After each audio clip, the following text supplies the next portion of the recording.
Managing mod. Sir, hello, welcome to Restore Belief with Nikki. I am just reading something that popped up on my screen unexpectedly. Same capabilities as standard.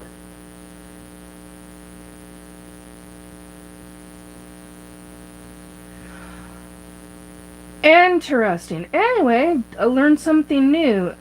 Reading something that actually popped up on my screen, and I'm going to take a screenshot of that while I am doing this because, hello. I'll look back at that later. Hello. Hello. Welcome to Restore Belief with Nikki. I am very much running late today. Speaking of, let's do chat filter, all messages. There we go. Actually got it done. Yay! What do you know? Hello to the one that's there. Okay. This is Restore Belief with Nikki. I am Nikki. Tonight's conversations are going to be, well, supposed to be, about clones, SSP. Hang on a second. I'm trying to get all this correct. It's driving me nuts. There we go. Did I get it? Yes, I think I got it. Woohoo! Although I think we're going to change images. There we go. And maybe drop it down a couple of notches. There we go. Anyway, maybe not. I don't know. If it starts flashing, somebody let me know, because that's when things get interesting. Okay, restore. It's been kind of a interesting time, and I can't handle that blue. That blue is going to drive me nuts. So hang on, folks. We're dealing with a couple of little weird pieces here and there. Okay, so tonight's topic, clones, amongst other things. And I was going to read, hello, Philip. Have you written your letter to Santa yet? Now's the time. Hey, little Cam. No, I haven't written my letter to Santa. Not yet, anyway. Oh, I love that. That's awesome. Hey, Chris. Hello, glad to be here watching Purified Water. Yeah, asked him for an underground bioengineering facility. You know, that's a great idea. Truly, that's a really good idea. Hi, Purified Water. Anyhow, so I was going to be talking about, well, hey, I was thinking bunkers, all kinds of bunkers. Ask Santa for a bunker somewhere. Anyway, okay, I just realized I don't have this on. Just a second, folks. Tonight has been a bit of a delay for numerous reasons, but hopefully I can get things taken care of.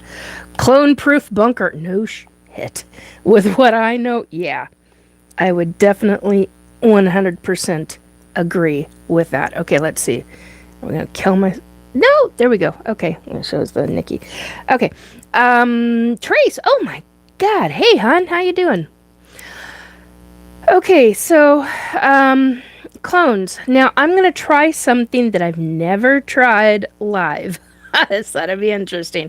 I'm hoping, because I didn't get a chance to write it down, and I don't have any other devices. The one device that I had crapped out on me, and had to use the money for something unexpected. So no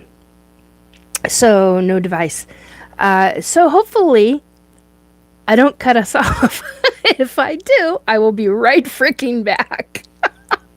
I want to be able to read this. It's about the clones, and it's about, ouch, that hurt. Okay, so there's a number of, here's the backstory. There's a number of Facebook websites or even YouTube channels that are talking about clones, right? Well, considering I was in SSP, Secret Space Programs, one of many of the programs, I unexpectedly, and I didn't believe clones were real. I mean, hello. I honestly didn't. And middle of the night, I unexpectedly found that I had two ETs standing over me, putting a device on my forehead, and I threw a royal shit fit over it. And hey, Angie, hi Angie, how you doing? I'm sorry, I don't have my glasses on. So you need a tiny print, so I'm trying to make sure that I see everything. So hi, welcome to my chat. It's great. Yeah, exactly. Um, so hello, David. Um, so basically, because of that experience, having two 7 foot tall grays, I don't know what else to call them. Hi, BMJK, hello. The Thug, hello. Hello, Reese. Anyhow, so because of having two ETs standing over me in the middle of the night, not new to me, very typical standard, sometimes bullshit, sometimes not. But these two were working for government, or working not for, but with government. And I didn't know that at the time. They unexpectedly showed me in how they were going to be taking me.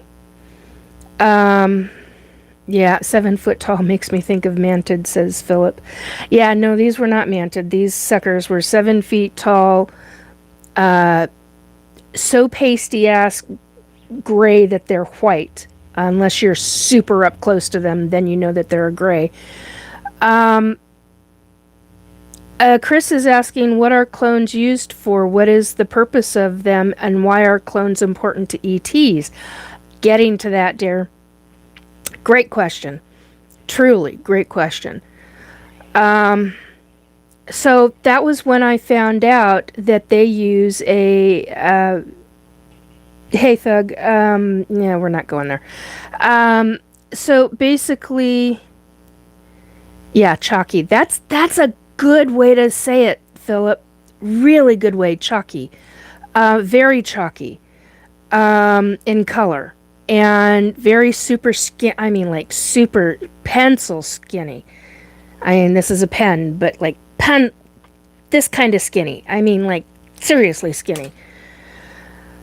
But 7 feet tall. And I woke up and was so shocked. And they were telling me what they were going to do and why they were going to do it. And they were keeping my body in my... And I went, what are you... You're not taking... You're not physically taking me. What are you doing to me then? And that was how I found out that they subdivide out the different levels of higher consciousness in a human. Shocked the hell out of me. I mean, completely freaking shocked the hell out of me. And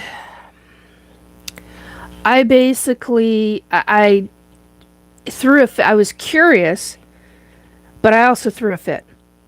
And it really also rather pissed me off. Because I didn't know that any of this was possible. And here they'd been doing this vast years, well over 30 years.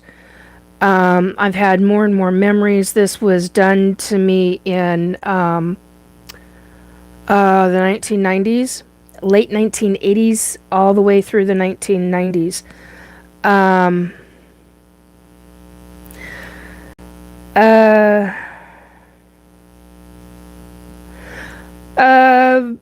Joey, I tend to agree. I'm not repeating that. That can be read in my chat. I'm leaving that up. My mods leave that there. If my mods are watching, may not be in the chat, but some of them I know do a lot of lurking. The influx of viewers has started at the beginning of this stream this time. Yes. I hit a specific time. I'm over a half hour late, and it's a little on the interesting side. Buzzing! Thank you! Shit, I forgot. Hang on. Thank you. Gotta remind me to frickin' unplug. Thank you. There's a buzzing sound. I think the government is trying. No, sweetheart, this is from me being plugged into a damn outlet. Thank you. God, that stuff drives me nuts. Anyway, and I completely forgot about it every single freaking time I go live. Anyway, okay, so yeah, much better sound now. Thank you. And I'm 10 minutes in, so at least last time it was 15 minutes in, so we did better this time. God, so sorry, folks, so sorry. I try really hard to, today was just a day. Anyway, or tonight was. Anyway, so what I didn't know, I found out, was that, no, it's not silly to think of something like that. Trust me on that one. Just before I went live, I got told, you had a spy in here, and I knew immediately who it was. And I was just like, because I was so busy, I was like, I picked up on it, but I didn't pay attention to it. And my guides went, Nikki, you need to deal with this. And I'm like, I was not a happy camper, so that made me an extra 2 minutes late. All right, so back to this story. So dealing with the 7-foot-tall ETs, I was curious as to what the hell that they were doing to me. And I saw they were showing me in my mind, as well as my eyes were wide open, and I was seeing this white device. I want to call it plastic, but I don't know. It's not plastic. I just don't know what the hell else to call it. And it molded to my head, to my forehead shape. It literally is only about that big. Yeah, about that big. Went across my eyebrows, and it adhered to my skin. How? I don't know. It wasn't sticky or anything like that. I don't know how they stuck it onto my forehead. But when they did, they clicked something, because there was a weird, I can't even call it a clicking sound, but there was a weird sound, and it subdivided. It left one device on my forehead. It left a second device and a third device with them. What they then showed me was their view, psychically, or telepathically, I suppose I should say it that way.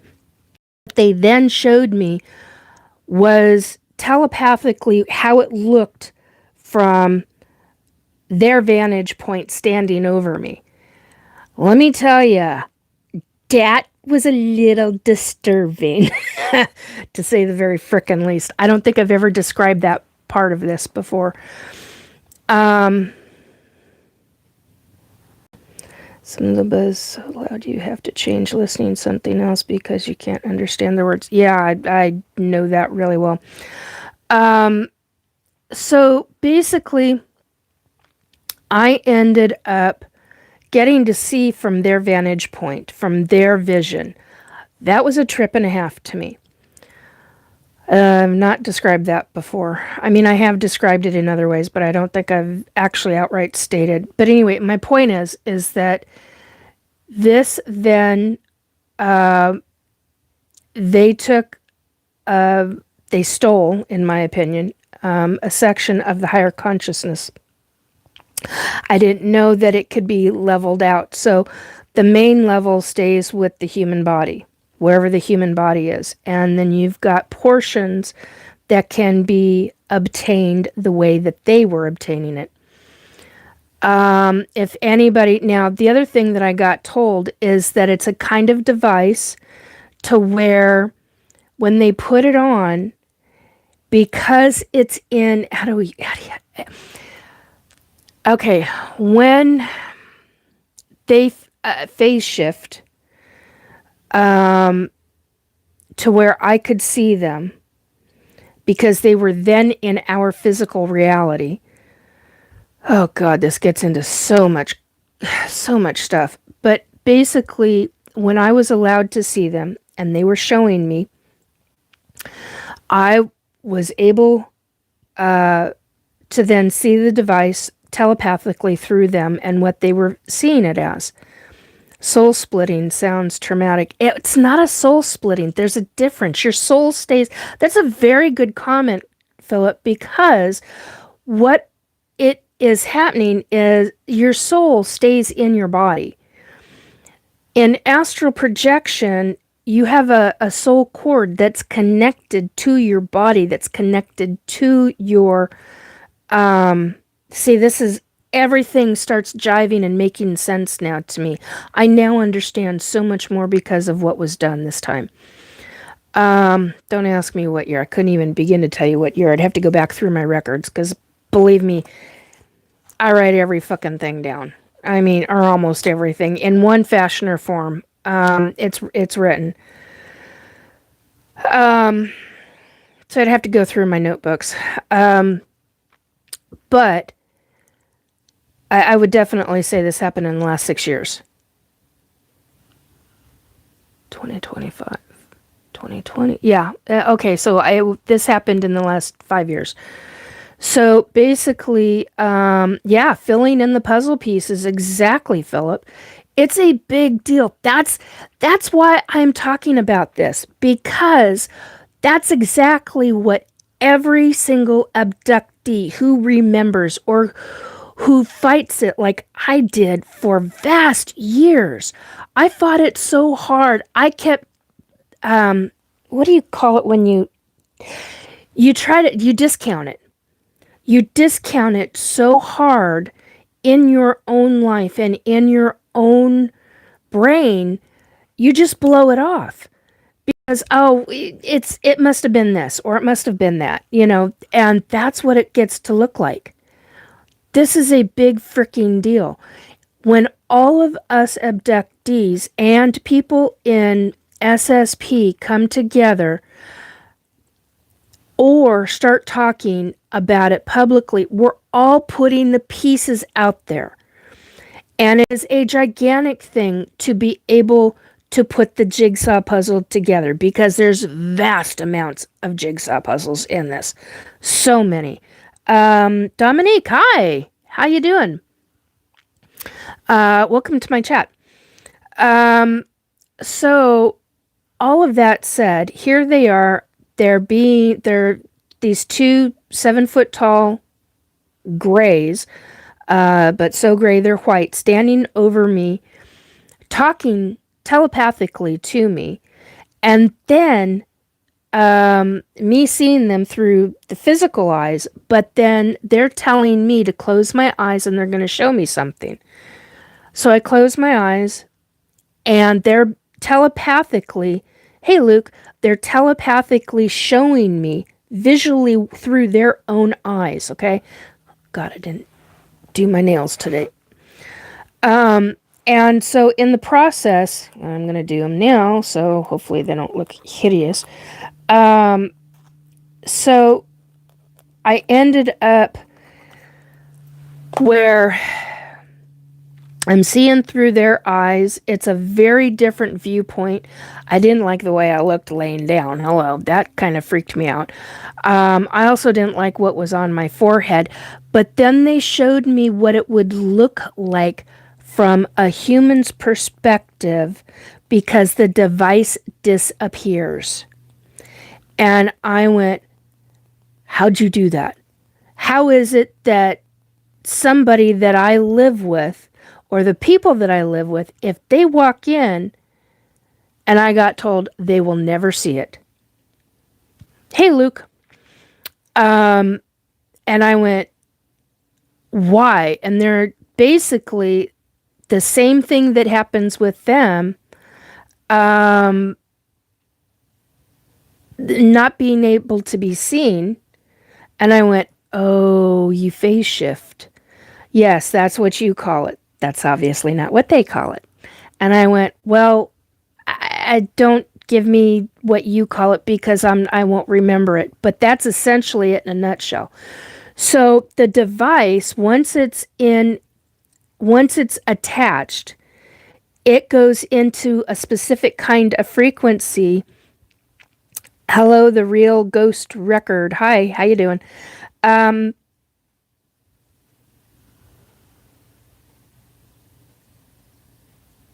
Shapeshifter explain. Let's turn to Shepherd's Chapel on YouTube. Explains the whole Bible. God bless.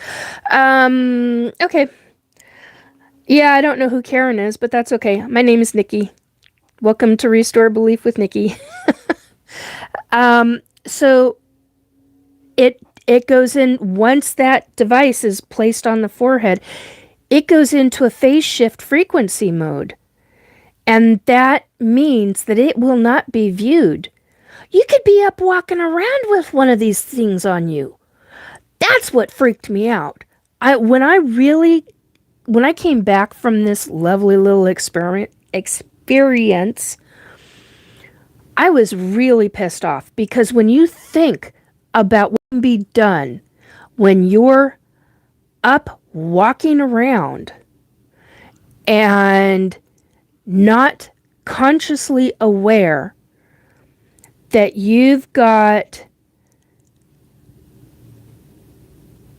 or the other term for the word Karen, if that's the other term, then that person needs to go or I'll boot them. Anyway, when you've got that kind of situation going on, you can be doing anything in your life. Hello, Leighton. Hey, Gina. How you doing?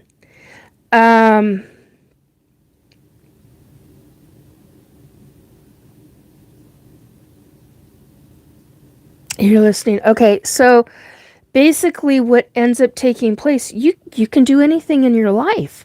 You would never know that device is even on you, even attached. That really freaked me out. I got to really thinking about that. That really freaked me out. And then it pissed me the F off big time. I got really angry over that. I was not okay with it. I'm very thankful that the ETs showed me this device and that what can be done. Now here's the other side to this.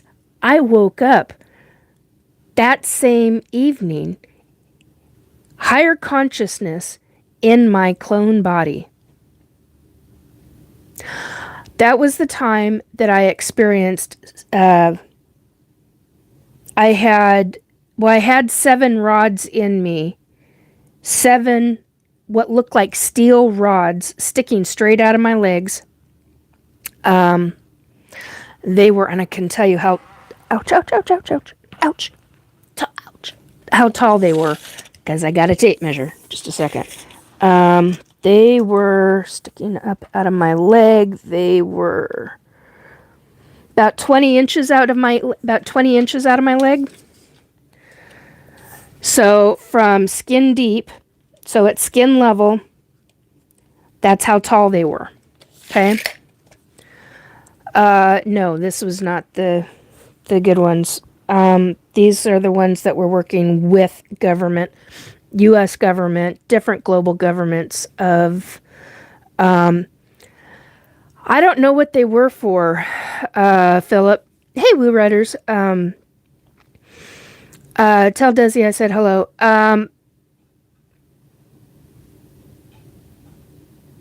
Yeah, it has, my body has been destroyed over the last number of years due to a number of serious back injuries and different things. Hey, Paramarv. Thank you. I figured a couple of my mods were lurking. Anyway, thank you, dear. So, hey, Robert.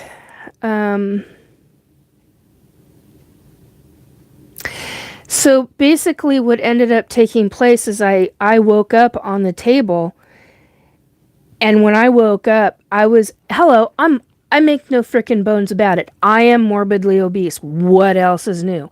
I mean, I wasn't at one point until I had a very serious back injury in 2008. I mean, I was heavy, but I wasn't like I am now, okay? And my point is that when I woke up, I sat straight up. I looked down and I went, oh my God, I'm thin. And my tits, because hello, I was in a younger body. They were up instead of older, because I'm 57 years old and they're little low now. My point is that I recognized my old body from when I was in my 30s. And I looked down, I had a flat tummy, and I'm looking at these rods sticking out of my legs, and I'm freaking out. I'm freaking out exponentially, and I start yanking these, and I'm like, why are there no holes in my legs when I'm pulling out these frickin', why is there no pain in my body? Well, they had me hooked up. What I didn't realize until a few years later, basically, they had me hooked up to some kind of device sticking out of my legs. Somebody's asked,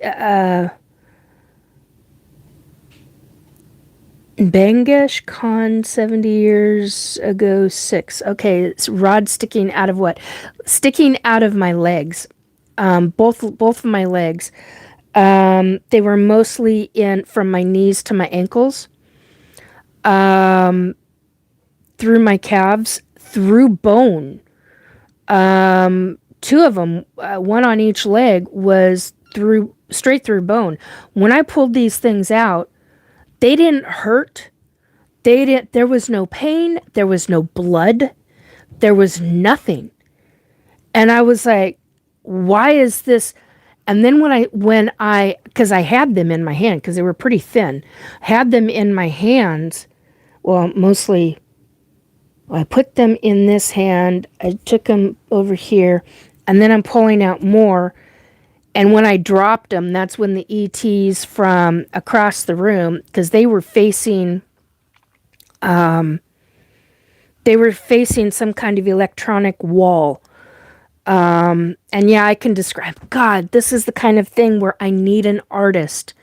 I need an artist and somebody in movies I don't know how, somebody to put this into, because it is a mind trip. I mean, you think about all of this, pulling this stuff up, putting it into your hand, and only when I dropped the damn rods onto the floor and they clanged, did the ETs that were well, there was one, and I found out later that there were two others further down, and I couldn't see them. Nobody was watching me. I'm on a slab. I'm on a metal slab. Nobody was watching me because I was a clone. They didn't expect me to be doing anything. I was supposed to be no activity, no anything. And when you wake up in a body like that and you recognize that it's, hello, these are your tits, that you're down below, and those are your freaking legs, and you got rods sticking out of them, you're not in any pain, but I mean, it really freaked me out. And then I got pissed. I mean, it freaked me out at first, and a fraction of a second later, I was livid. I was absolutely livid. And, yeah, I was ET abducted. I was abducted by two. Somebody's asking in the chat, were you abducted by an alien? I was abducted at that point by 2 7-foot tall, pasty ass grays. So pasty, they were white, like stark white, or chalky white, I think is what Philip called it, and which I might end up using that term because that's such an excellent term to describe them.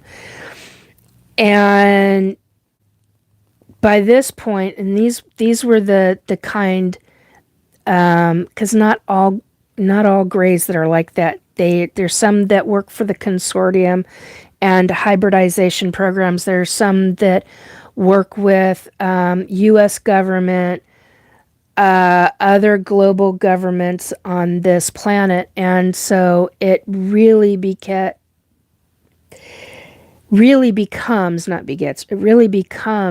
an issue when you're being abducted as to who are these ETs following. Are they a religious sect? Because there are some that are very religious, that do believe in Jesus, that do believe in Source, and they, when you profess your allegiance or alliance with God and your faith in God and Jesus, they will stop abducting.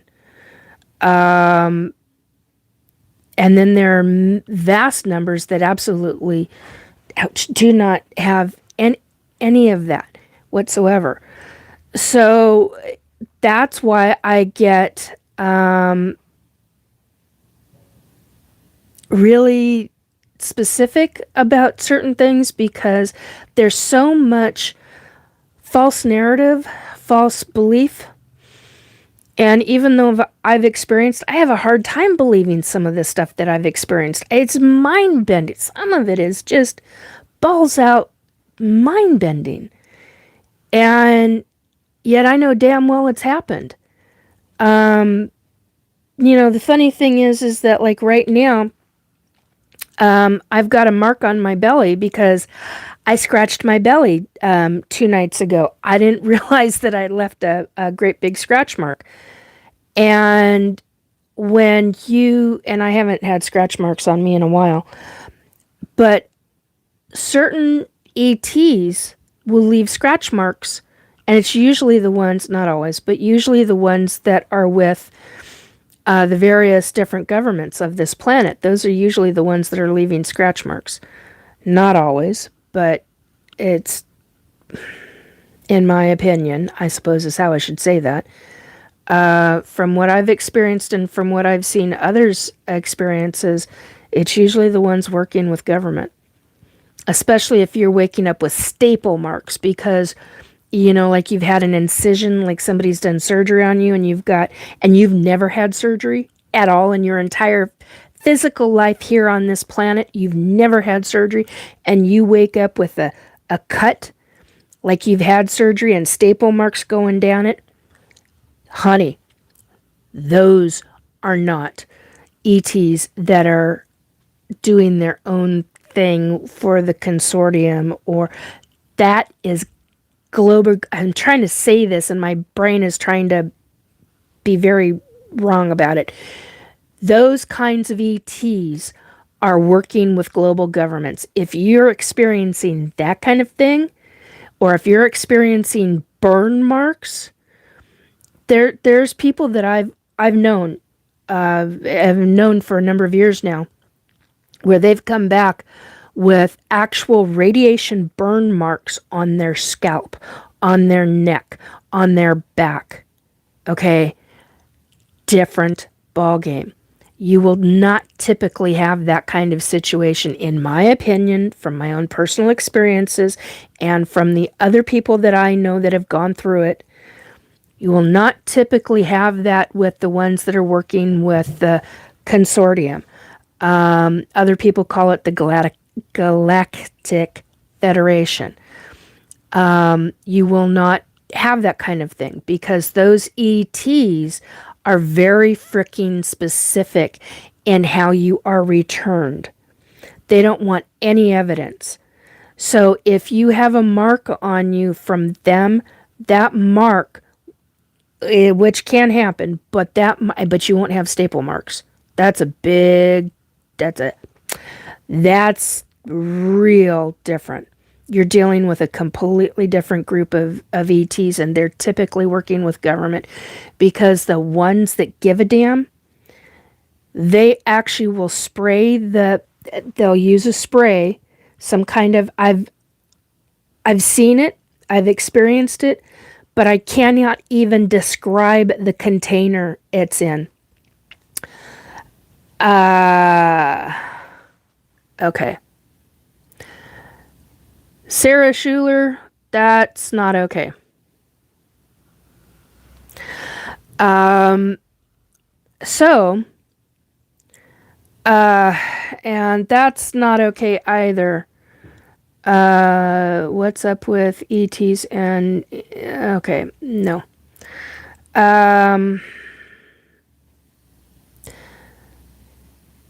Okay, just a ball of white light where I don't have. Yeah. Uh, the ones that give a damn know their stuff. Yeah, they do know their stuff, Robert. Um, they know their stuff so well that all they do is put a spray over the area that they've done surgery on, and that thing, if it's not gone immediately, if that surgery mark is not gone immediately, it can take anywhere from 6 hours to 3 days, and it will be completely gone. It'll look like you've never had surgery before. I'm going to show this. This is, I don't know if you can even see that. I've had surgery by ETs on this wrist. This wrist had surgery, and you can actually start to see some of it now. Surgery, carpal tunnel surgery by humans.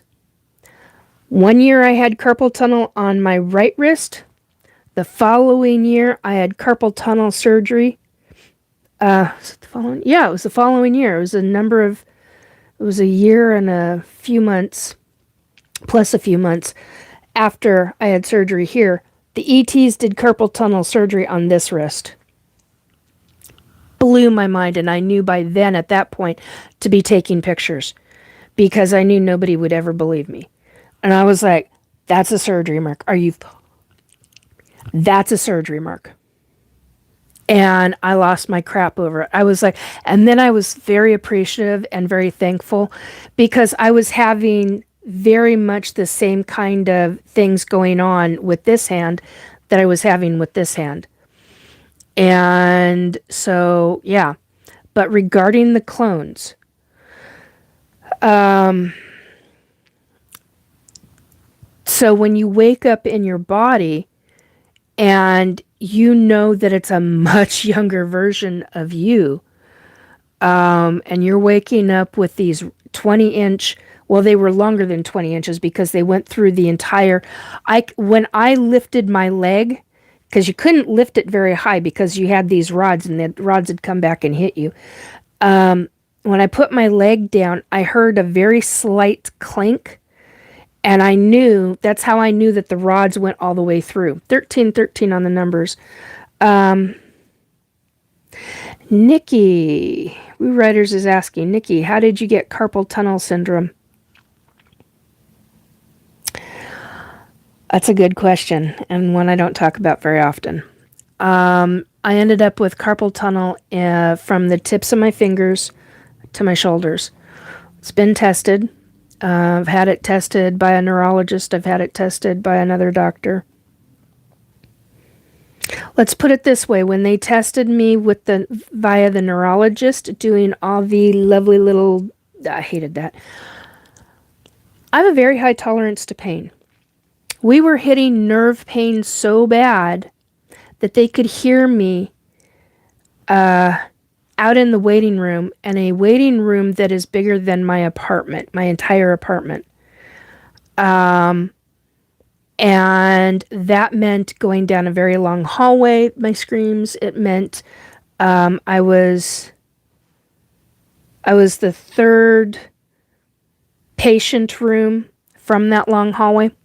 They heard me through that closed door all the way down and all the way out into the waiting room. How did I get the carpal tunnel? I was doing a lot of advocating for somebody who could not do typing at all, who had I'm trying to be very careful in how I say this. Let's just put it this way. I was being an advocate, and I was doing some writing and a lot of typing. And at that point in my life, I was up to 92 to 97 words a minute in my typing. Now, mind you, I went from high school at that point and into typing. I was maybe 67 words a minute, in high school, maybe. And by the time I was in my, how old was I? I think I started typing for her. Oh, that would have put me at about 25, 26, something like that. And in a few years' time, I went from about 67, 68 words a minute up to 92 because I was typing so much stuff and typing so fast. So much so that we ended up having to get me an ergonomical keyboard because it was actually harming my shoulders and my back, even though I was sitting correctly and all this other stuff. But yeah, 92 was my typing speed. Yes, I do. Hey, Cotton. Cotton okay, I'm not going to say the last part of that. Cotton is asking, Lady, do you believe in higher beings like God? Yes, I do. I am a Christian. I get that question quite frequently, and it has a lot of people have a hard time with what I'm talking about because they completely believe that extraterrestrials are demons. They believe that extraterrestrials are fallen angels, and they are not. They're just not. I've met a fallen angel. I've had experience with two very, very real, true demons. A lot of experience with what I call wannabes, the peons that are below the true demons, and they're trying to become a true demon, and so they spent many, many, many millennia. I used to believe that it was only one millennia. No, that's because that's what I was told by a lower down, and I was like, all right. Then I found out from hierarchy. So I'm going to say that. So yeah, in answer to your question, wannabe demons, yes. True demons, no. Trace is saying yes, demons are everywhere. The wannabes, yeah, they are. The true demons on Earth, they're very rare on Earth. They're not as prevalent as one thinks. But the jinn are very predominant here. That's the other side of it. Very, very predominant. Paracarpal tunnel syndrome is a condition caused by pressure on the median nerve in the wrist, leading to symptoms like numbness, tingling, burning, and pain in the hand and fingers. Yes, Para, it is. Incognitus, what's the topic? Clones, ETs that work with government, ETs that work for themselves or others. I was asked about carpal tunnel and why I have carpal tunnel, so I was responding to that. So that's what the topic. We're getting back into this situation and clones. That's the other one.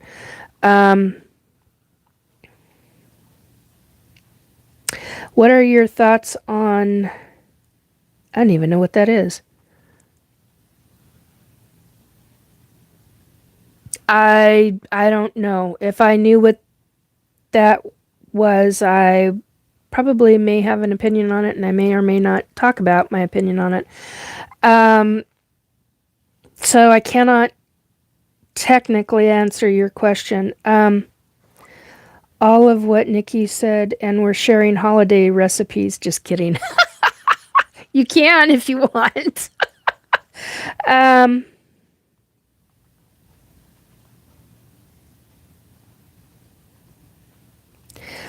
Truly fascinating. Can't get enough. And deep research dive into the phenomenon. Yeah, that's cool. I know the name Nathaniel Gillis, but I can't. I'm not placing it right now. Anyway, Forever Young. Thank you. Yeah, you're welcome.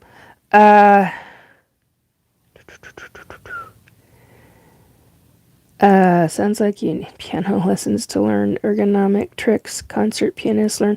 Oh, honey, I've got stories how I was treated as a child by a pianist.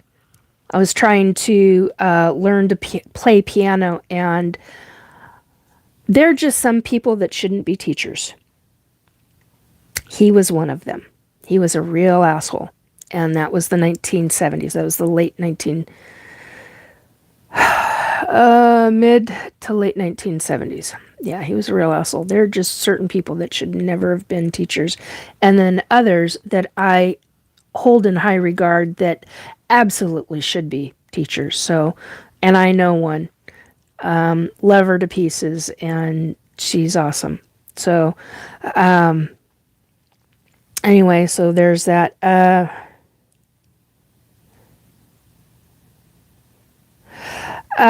Yeah, so that's how I ended up with carpal tunnel. I did essentially 18 to 20 years worth, well, 18 really, 18 years worth of pretty intense typing. Really, the first 12 years was extremely intense.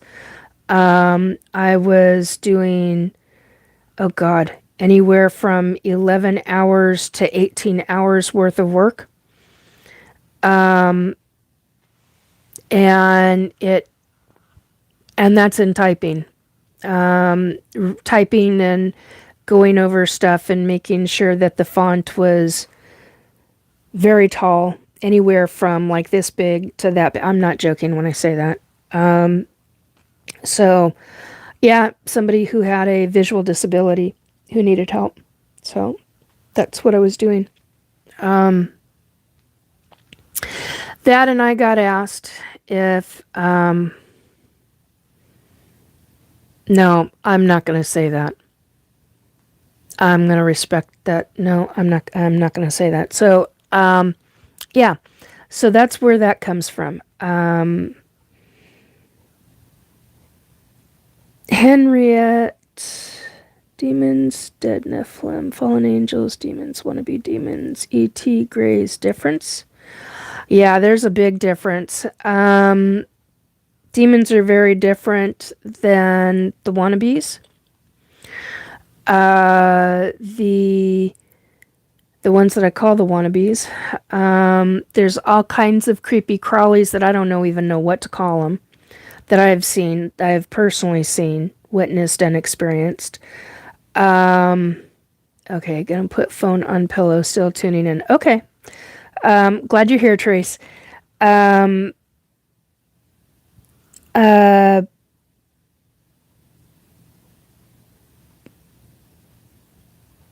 Okay, Bangash.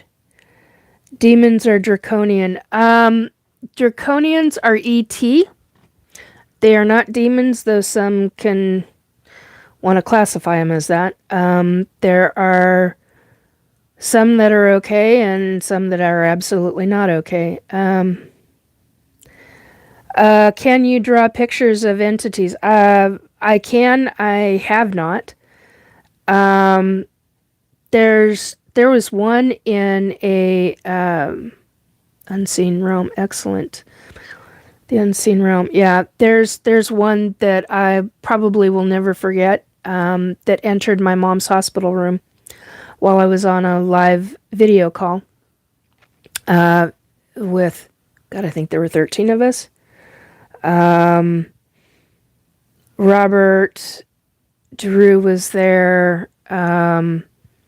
Number of others that are typically come and go in my chat were there on the video call, and they know what they saw. And this thing entered my mom's hospital room. It slithered in like a snake.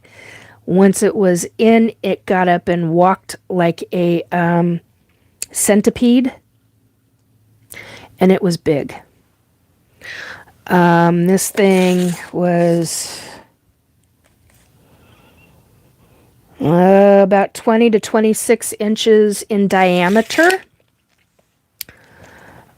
which is pretty damn big. Came in like a really long snake, ended up getting onto, and it crawled, and it went across and it slithered as it slithered as it crawled, went up the wall, went across, started to change form.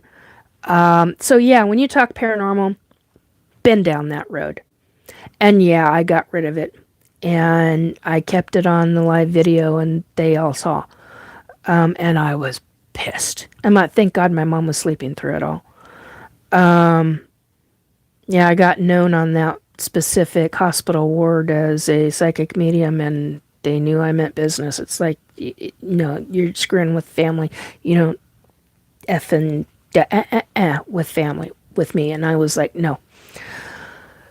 So, and I think that was the time that we were at the hospital for 2 weeks with my mom. So, yeah, you get all kinds of paranormal in hospitals, medical facilities, all different kind of locations. It's one of the main reasons why I hate being in hospitals.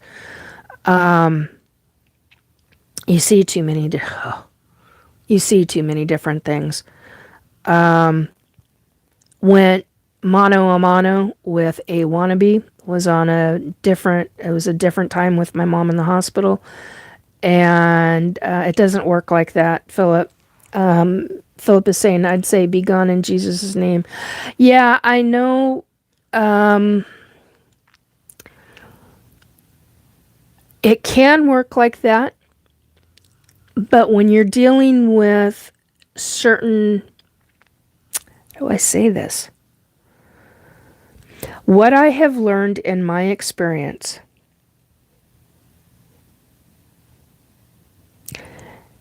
it can work that way, but there are times when it doesn't.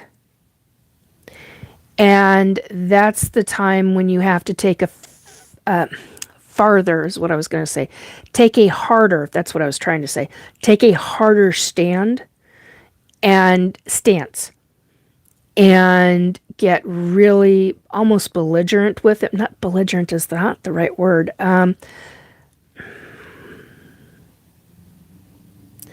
Where you become much stronger, you take a stance and you don't back down and you stand your ground.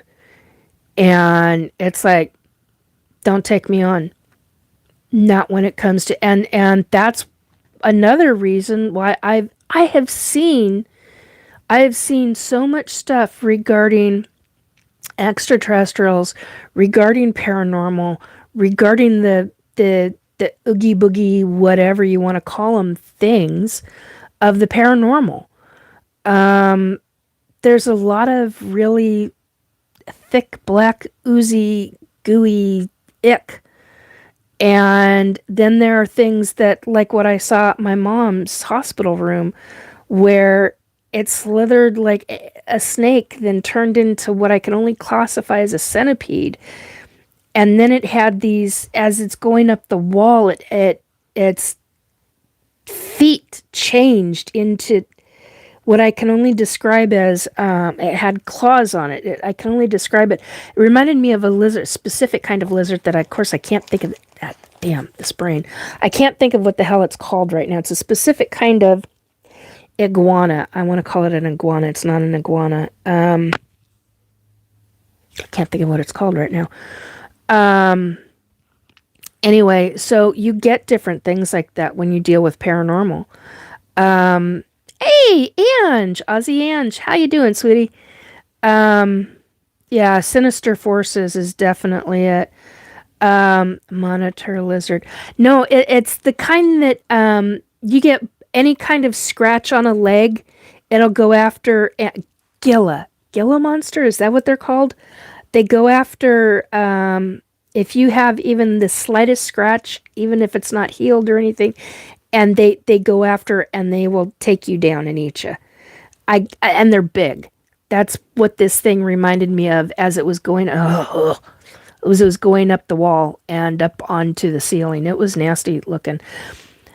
Anyway, we are way off the subject of the clones. Yeah, I'm doing good. Iguana. Yeah, it's a specific kind though. Henriette, who's doing clones as babies or grown up straight away? Lizard people, what are grays? Okay, grays, they're all different kinds. Grays is a classification.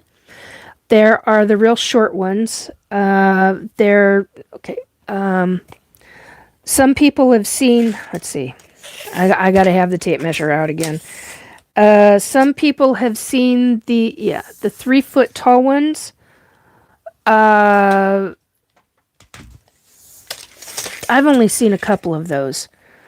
In my entire lifetime. I'm 57. I'm a lifelong ET abductee, and I do mean lifelong. My first memory is at 4 years old of that. That is what we as humans know as the Butterfly Nebula. The ETs when I saw this, they called it the Infinity Galaxy. So yeah, Komodo. Thank you, Ozzy Ange. That's the one I was thinking of, Komodo dragon.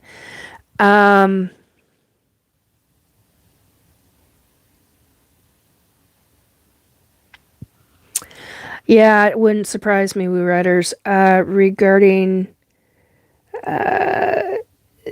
that specific individual worked with. Yeah, that wouldn't surprise me.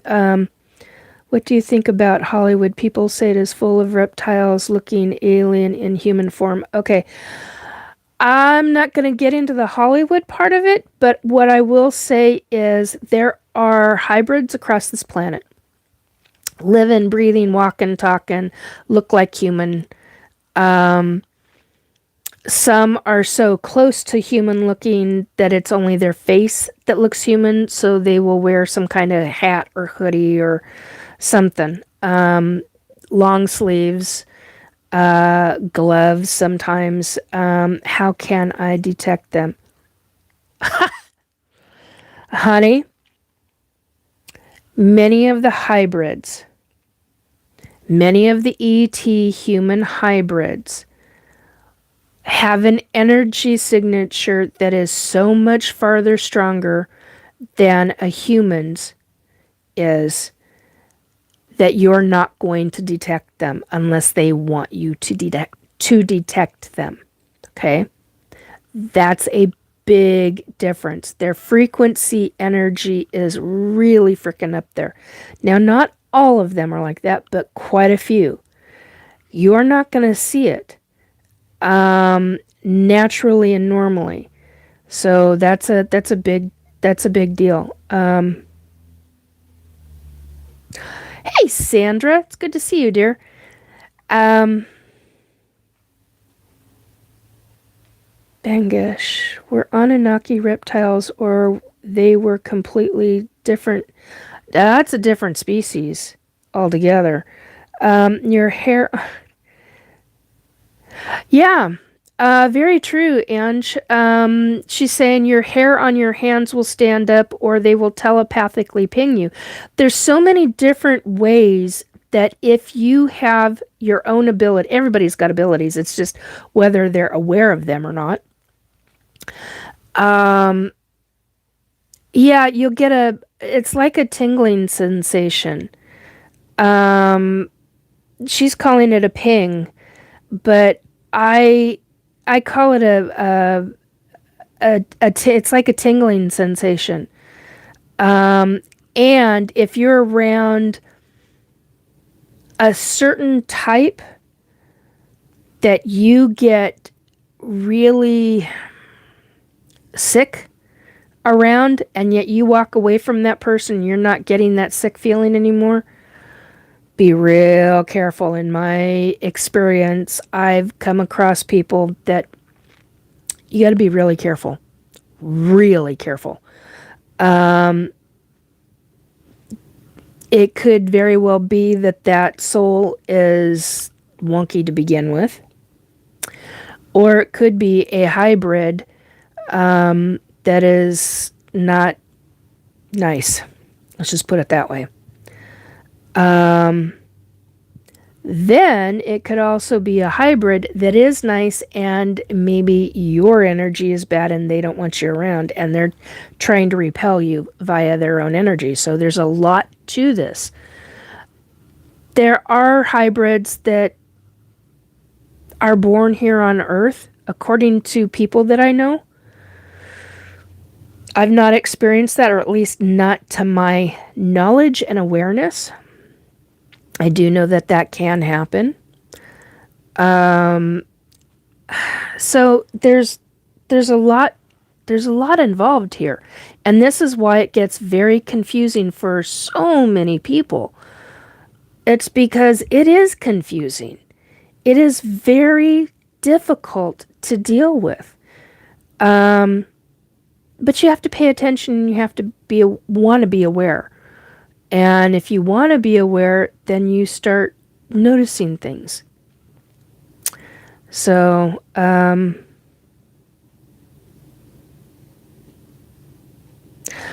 Incognitus, I heard specific singer that he witnessed a shapeshifter. I've not heard of that. Hello, DeBoss. Hello. Hi, welcome to my chat.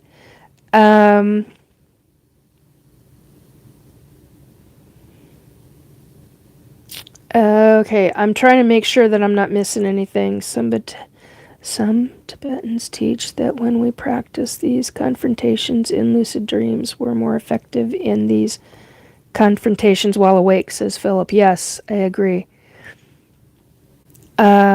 Okay, so Henriette has said who's doing clones.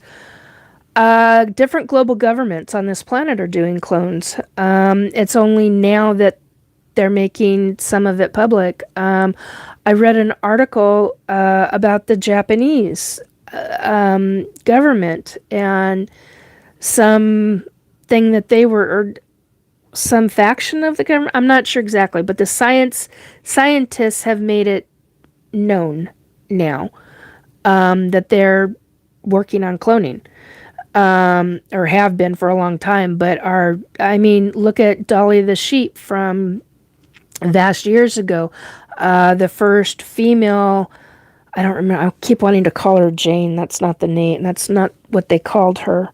Can't remember the name they called her, but from like the late 1990s, somewhere into the early 2000s, and it was right around the same time as Dolly the sheep for the cloning.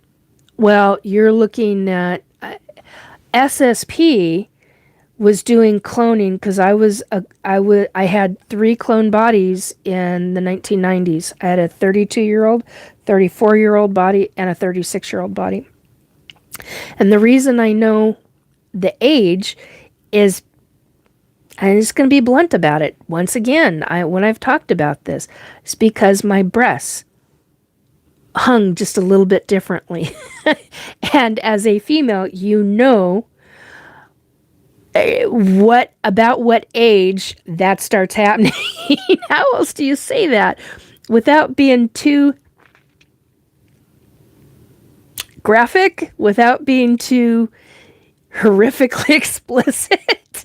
I mean, a woman knows her body. So yeah, there's that.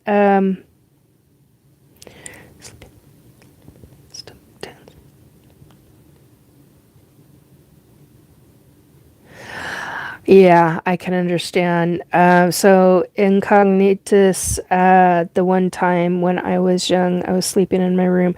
So I just read that. I'm not going to read all of it on air, but yeah, I've had similar types of things.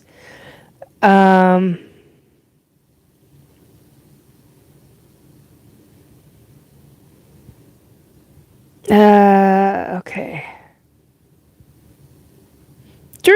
Drew's in the house. What happened with the rots? Thank you, Trace. I appreciate you asking that. I wanted to get back onto that. Well, they knocked me out. As soon as they saw me, well, not saw, as soon as they heard, because I had a number of rods in my hand. And I was trying to, I think I had 4 of them. I remember 3. I was in the process of handing the 4th one over to my right hand, and I could barely, and that's what made me drop it. My arm, the weight on my arm, I couldn't handle the weight on my arm because I was holding these and I was trying to pull the rest out, and I had 3 or 4 to go. I had 1 left in my left leg, and I had a few on my, I had 2 or 3 on my right. I don't remember it this second, but no, I had 3. I had 3 on my right leg. And I was trying to pull them out, and my hand just couldn't. I'm short. Okay, I was 5'3" back then, and those clones were 5'3", exactly 5'3", and I'm 5'2.5" now, and my hand, I've got very small hands, and my hands couldn't grasp hold of them, and they fell to the ground, and they made these loud, oh my god, the clashing sound of the metal, and but that's what ended up happening. They immediately came over. Well, the one came over right away, stepped over the metal, and I was out. And as I'm being knocked out, I'm seeing two others and a third come rushing in.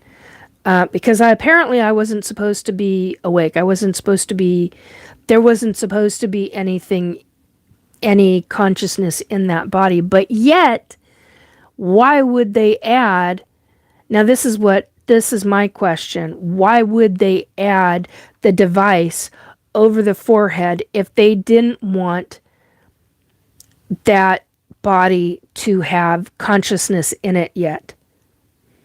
Or maybe I woke up too soon, too quickly. I don't know. I don't know exactly what they were doing. I know those rods were some kind of healing device. For what, I don't know.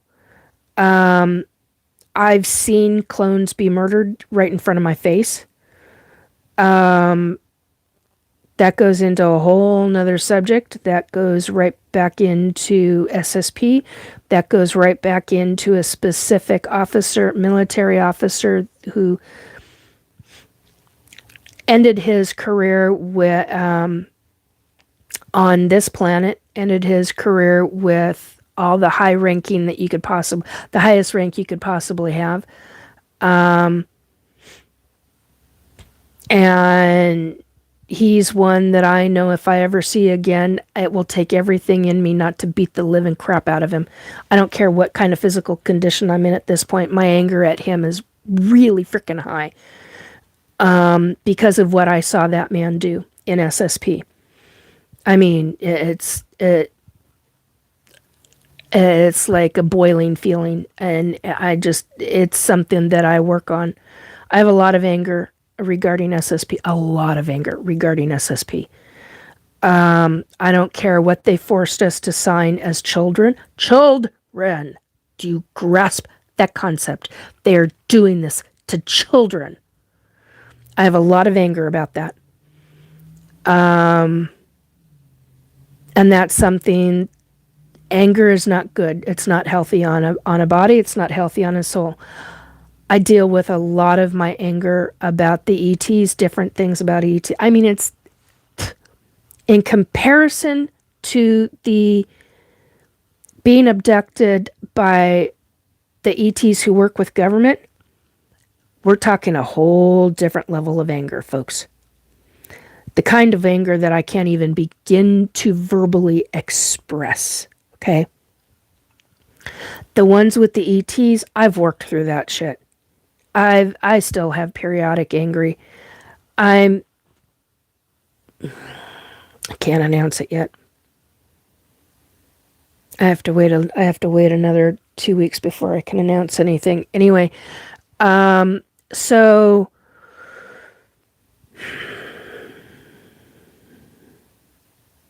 I take a great issue with what the global governments of this planet are doing. Great issue. That are working with the ETs, and why they're doing that, I don't know.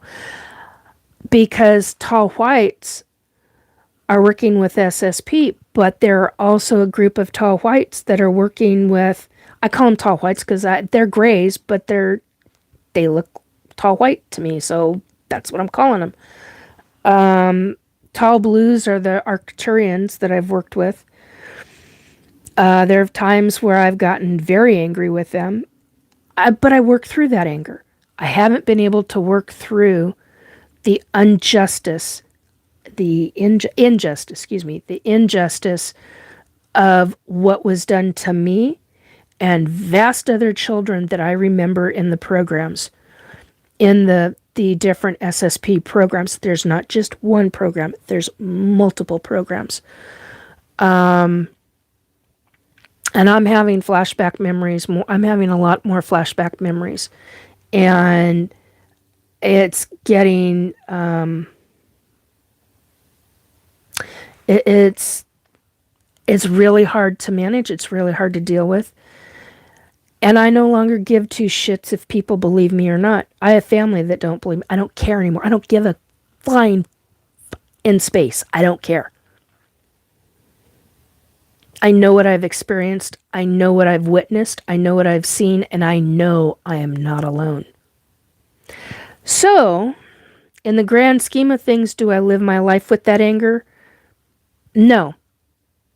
I don't allow it. Because that's a different... That's something...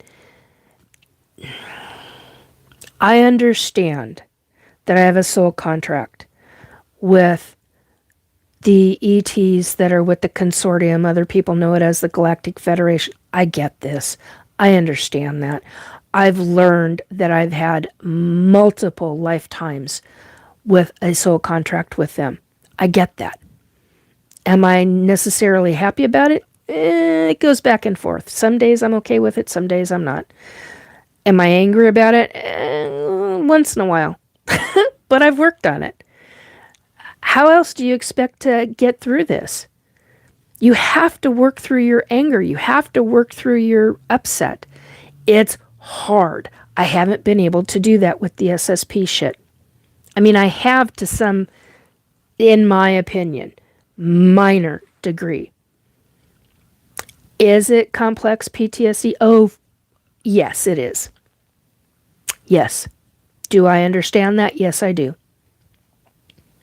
I probably will not be able to get through some of that until emotionally, psychologically, spiritually, or whatever else you want to look at that as, until real action is done regarding what government is doing. Even the fact that they are even talking about witnesses coming forth that are government witnesses, whistleblowers. I don't give two shits what people think of Grush. I don't give two shits what people think of all the others that have come forward. It's part of what needs to happen. Do I believe that they're government? You get a mix of things. I understand that. I understand that they've got NDAs. I get all of that. The fact that they're even coming forward is a gigantic deal. I understand the trauma, the trials, the tribulations, the crap that they're having to experience. I get that too. I understand it, is what I mean.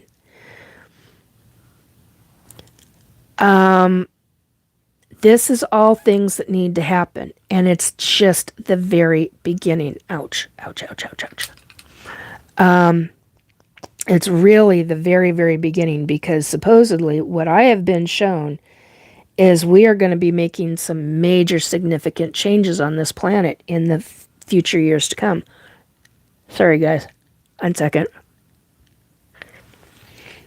Oh, that's better.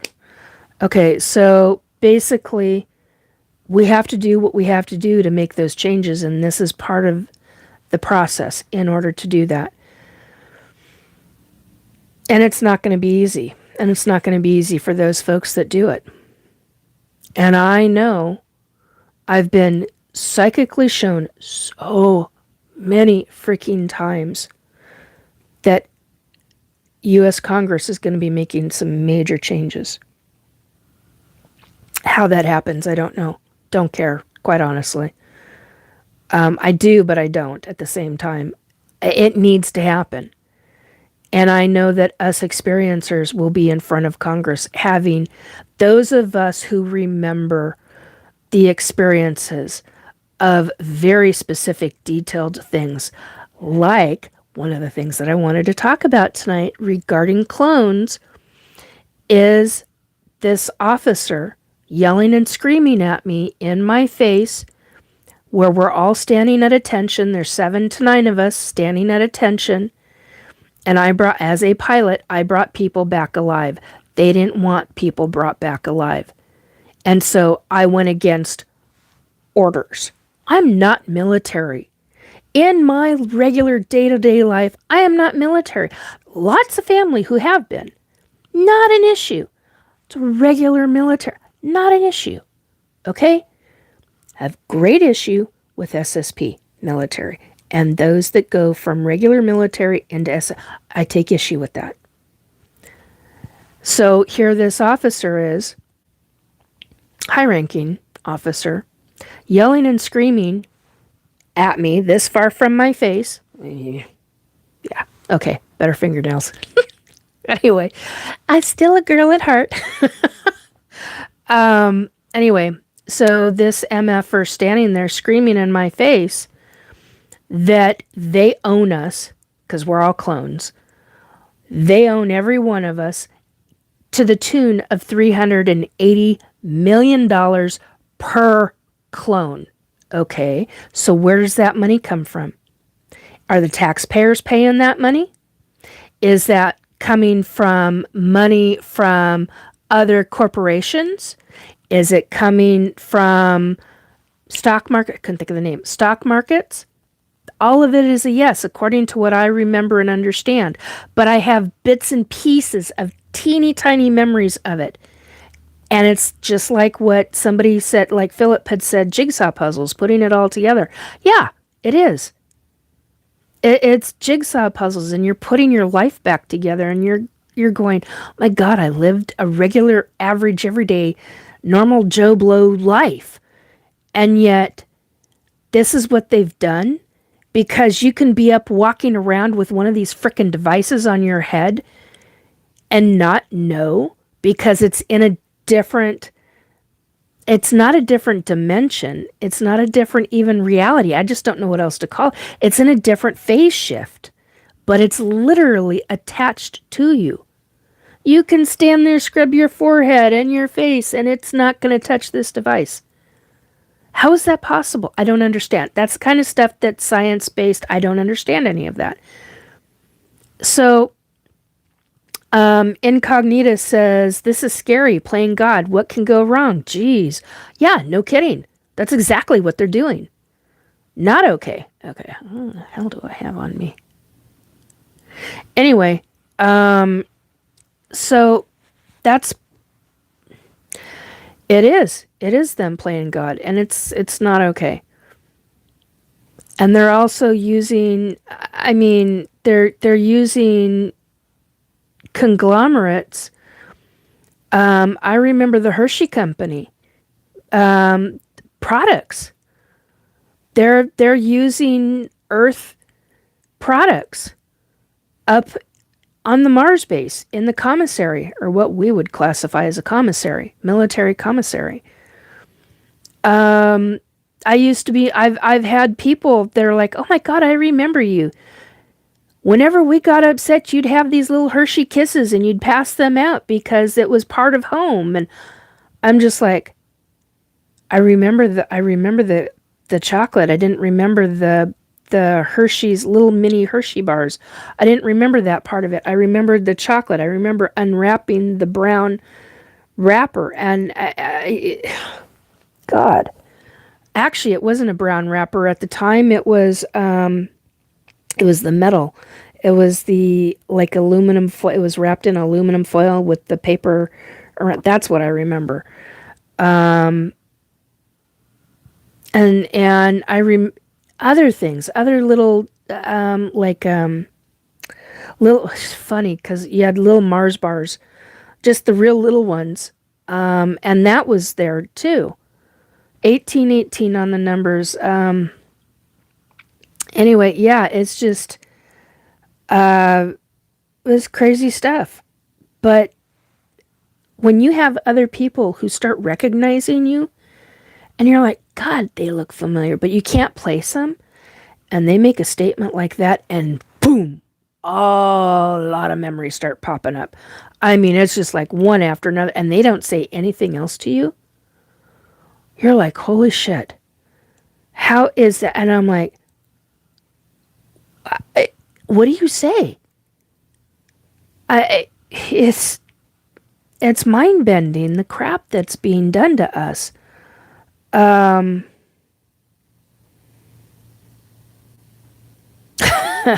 God, Drew. Okay. I'm quite a ways up in the. I haven't hit that thing. I apologize. I have a wondering. To ask a lot of questions. Curiosity is the middle name. Don't worry about that, Incognitus. You just ask. If I can ask, as long as it's not rude. Kai, hey Kai. They measure out your hands for sports in high school. Okay. Good to know. I didn't know that. Do clones have souls? This is a great question. Yes. If you have a clone, they are subdividing out your higher consciousness into that clone. Now, I do know certain individuals that have come out and have talked about waking up in the wrong body. Figure that one out. But yeah, there are some that don't. And I don't understand how that is even possible because as I understood it and remember it, if you do not have somebody... Okay, think of Avatar. Think of the movies. And now I've seen the first movie. I've not seen the second movie, although I very much would love to see that in the theater. But that's long past, so that's may not happen unless they show it on repeat again at a movie theater. But think of the movie Avatar. You are literally an avatar in you're in another body. But I do not know how, because you have to have somebody to operate that body.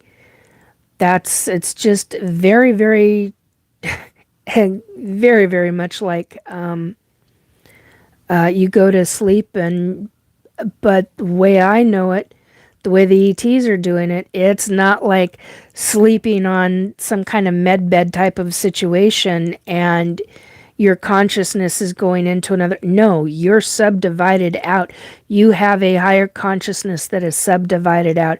That's the difference between real life and the movie Avatar. So I don't know how the technology is for that, but it is truly a mind bender.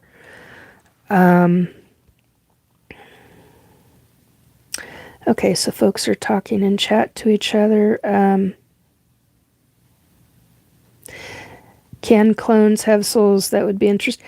You know, I kind of wonder about that because, so that was a question from Drew. Andrew Gnome's Trekking Express. I know him as Drew. Other people know him as Andrew. Can clones have souls? That would be interesting. I wonder if a clone can have a reincarnated soul into it. I've always wondered that. I mean, you look at the situation that has taken place with the human female, where they made a clone, and she's got a soul in her. Well, from birth, because what's been explained to me by the ETs, and what I've been shown and what I've experienced regarding the hybrid, or not the, yeah. I was going to say clones, regarding the human ET hybrids, they are, the soul is implanted into the infant at an extremely, accelerated rate. In other words, very, very quickly, a number of days instead of weeks or months after the baby becomes a baby, basically. So it's very, very different in comparison to how a human incarnates into the soul is implanted into the infant. The ETs, I mean, oh my God, it's so fast. It is mind-bendingly fast. Okay, I hit a button and I just went bright white, and there we go. Okay.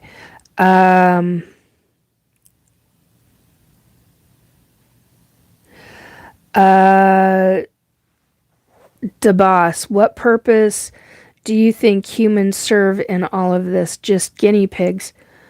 Yeah, I've been wondering that myself.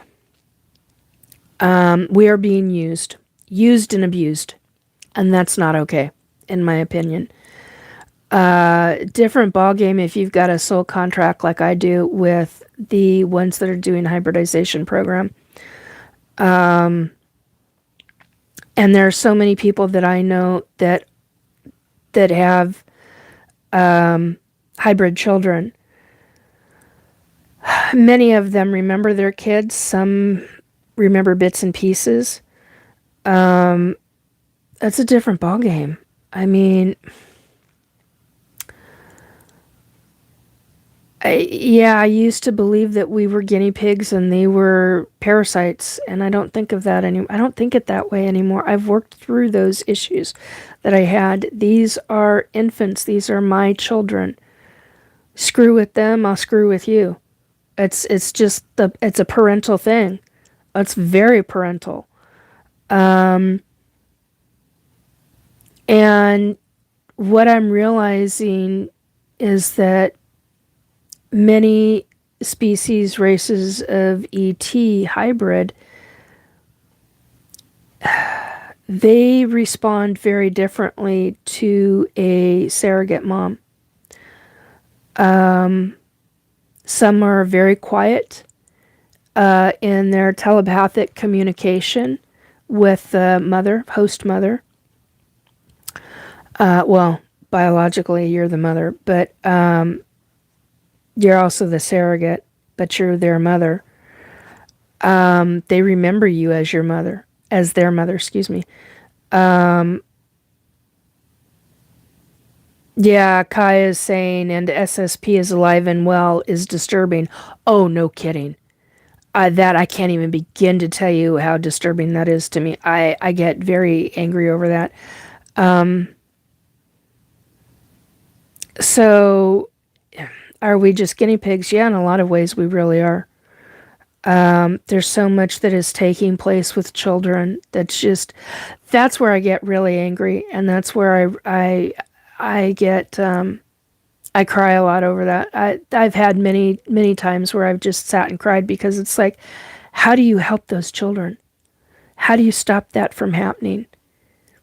Well, the only way to make that stop is to stop the global government and the contracts and the different things that are going on there. Well, how do you go about doing that? Well, you need people to stand up and make it be known. And I mean really stand up and be known. Those who are heavily invested in it, such as the officers, the real officers. It was only this year that I remembered that I had a military ranking in SSP, and many people do. When you're part of SSP, you are given a military rank. Not everybody, but quite a few.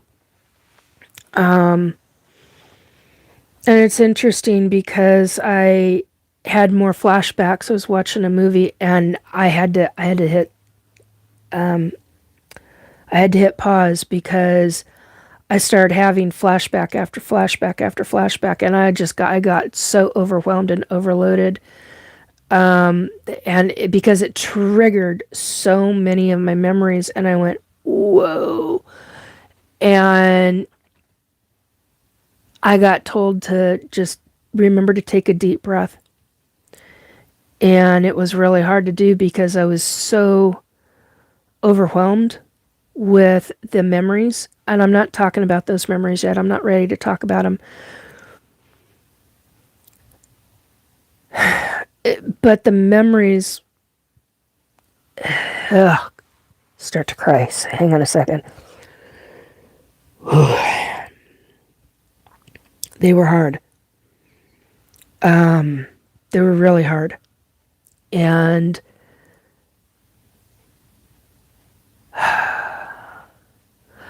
I've told my other side family, I've told my other side family, and I've told my guides that yes, I want to remember, and that when, as time moves on, instead of being so overwhelmed and so overloaded from all at once, all the memories all at once, I want to kind of like piecemeal some of these memories out because I know that I'm supposed to be doing this. I understand what my life has been about and where I'm supposed to be and where I'm supposed to go in the following years. I understand that. I know it very freaking well. And so these memories are part of that. And it's very important, but it's also very important to acknowledge those memories, to acknowledge that this is what has happened to you, whether I like it or not. And quite honestly, I think a lot more people are going to start coming forward based on what I've been shown psychically. A lot more people are going to come forward and start talking, and there'll be quite a group of us that will be sitting or standing. It'll be wall to wall. People will be out the door. They'll be wanting to be inside, and they won't be able to in the congressional hearing when this takes place. What year that happens, I don't know.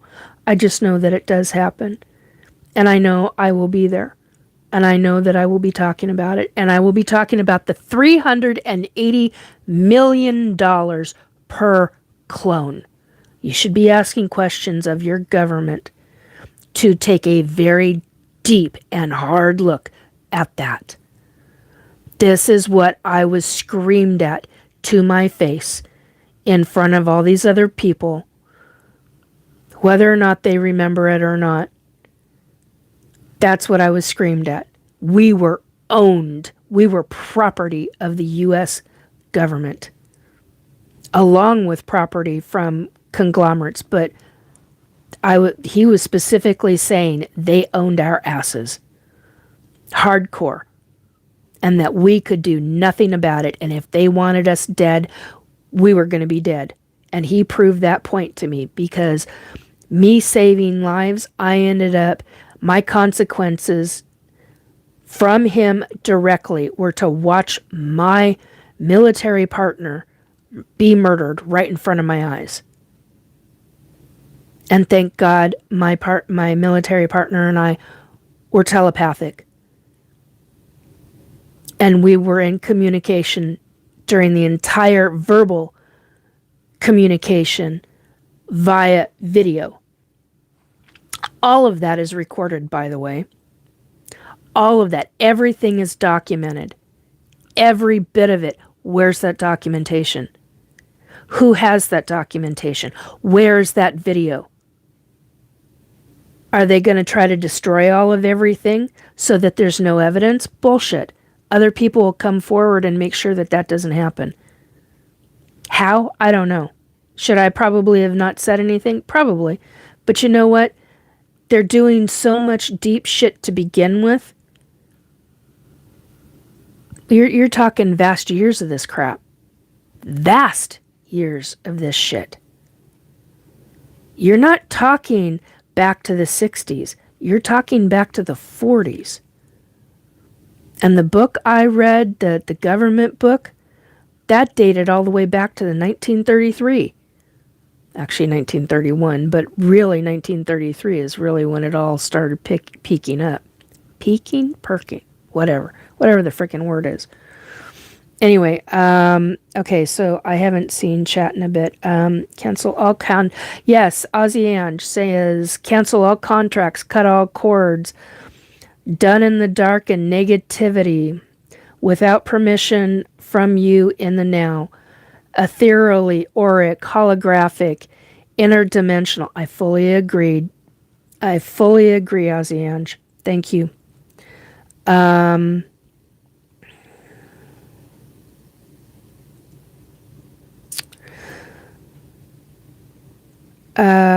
Power corrupts, Philip says. Yes, it most certainly does.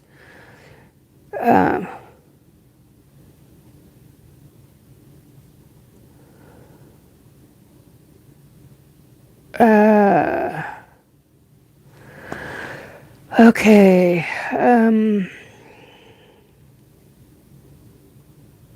Yeah, Andrew Nim's Trucking Express says, if not, anger will take over and life of spiral out of control if you don't get it under control and meditate. Yeah, do your meditation. Ozzy, and they want to think they can control you when you are sovereign. Exactly. Amy, hello, Amy.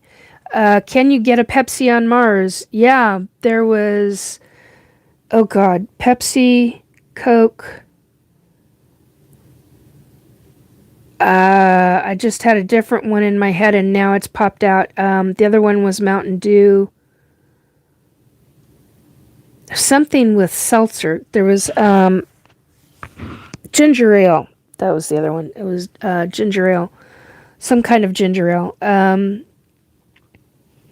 Ozzy Ange, implants are in your auric field. Yes, they are. Henriette, why clones of normal people soul contract fit into Bible narratives? What is the mark of the beast? That could be, there's so many subjects in that one. There's so many subjects.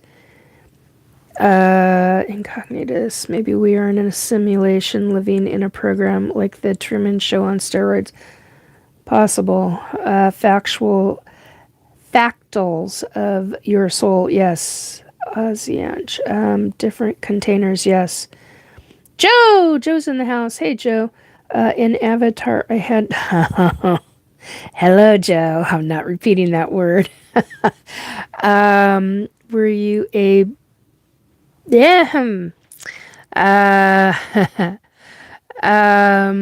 Westworld, yeah. Or Waterworld, yeah. Can a soul be cloned? No, I don't believe it can. Not according to what I understand and what I remember of my past lives.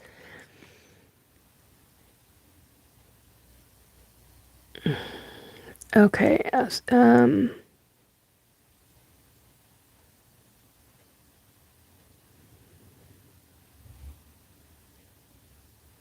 that's cool. Okay, so I am going to repeat this. Ozzy Ange is responding to somebody that apparently got blocked. Russia has done, this is what she says, Russia has done extensive scientific research on the soul leaving the body on death. And being psychic, I have seen the light leaving the body, so I am my own proof. Yep. I saw my mom's soul leave her body when she died. Watched it happen. Incognitus, I think CERN has altered reality and AI is going to unleash something evil. I think they're talking to evil things. Yeah, I tend to agree about CERN. Unleash something evil. Not sure about that. See, experiment. Jokes. Tone piano. Look it up. A lot of cults and people go missing every year. Yes, there are.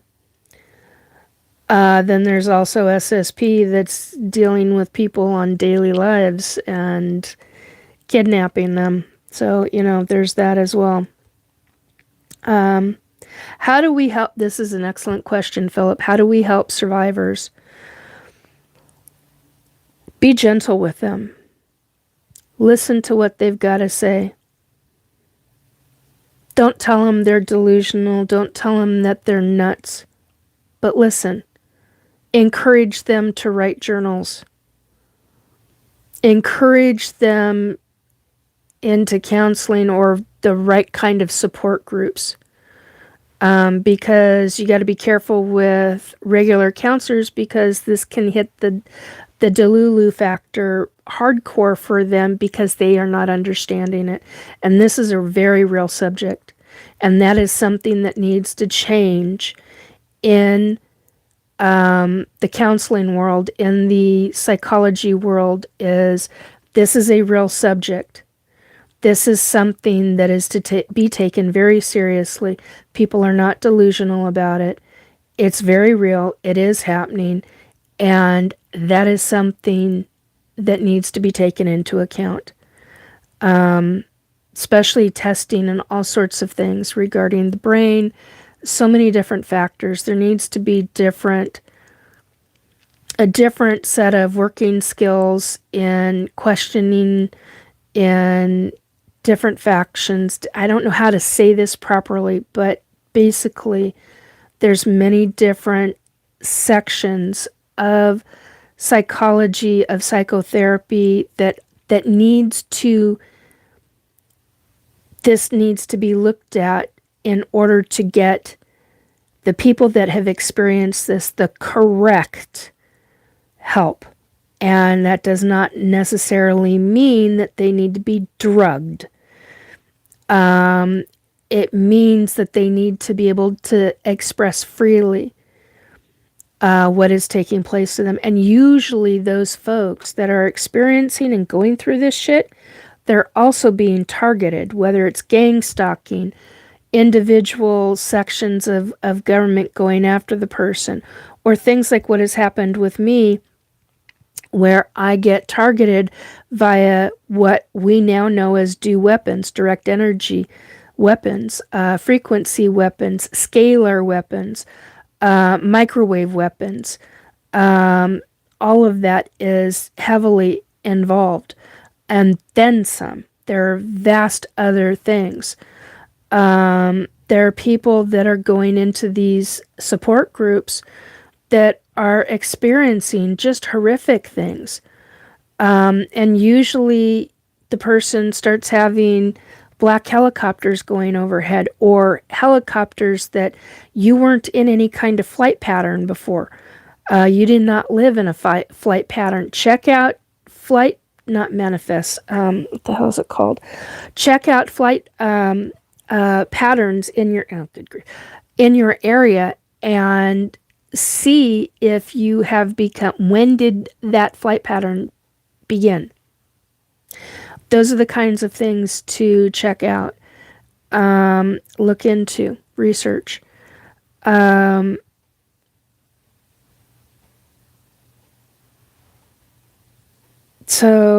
that's one of the ways. Don't discredit, don't discount the experiencers that are going through this. And it's a bunch of shit. It's hard. It's hard to deal with it. But you got to provide support to them.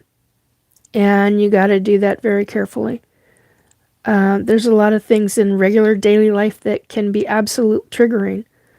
Hell, even a piece of chocolate can be triggering, because it can trigger, for example, like the memories of these other folks. Oh, you used to have these stashed in your pocket. It was a way for somebody to deal with their emotions. It was a gift from home. They needed to feel home in some fashion or form, because they were in a foreign land. Hello, foreign planet to them than what they were used to. So apparently I got the idea, and I don't know where it came from, but apparently quote unquote treasures from home. That's what I used to call, and I got to write that down because I just remembered that again. It's been a long time since I've remembered that. Treasures from home.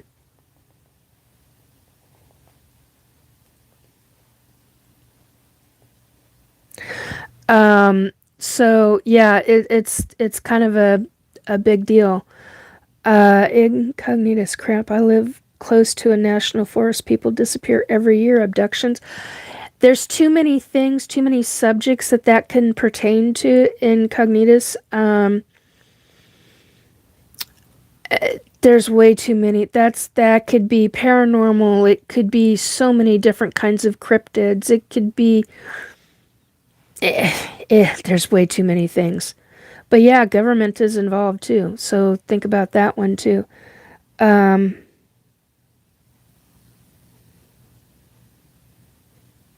any of are oh, this is a great question, Philip. Are any of the memories positive? Yeah. I have I have a number of memories that are really positive. The fact that I absolutely loved having my this is okay, this is going to sound really effed up, but I used to put my hands as a pilot, I used to put my hands on the machine and I used to run my hands across and I could feel psychically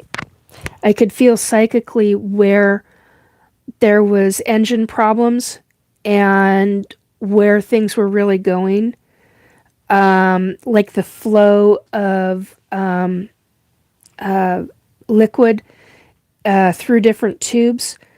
And I knew immediately. I love that kind of memory. There's a memory that I've got when I was about, God, I must have been about 9.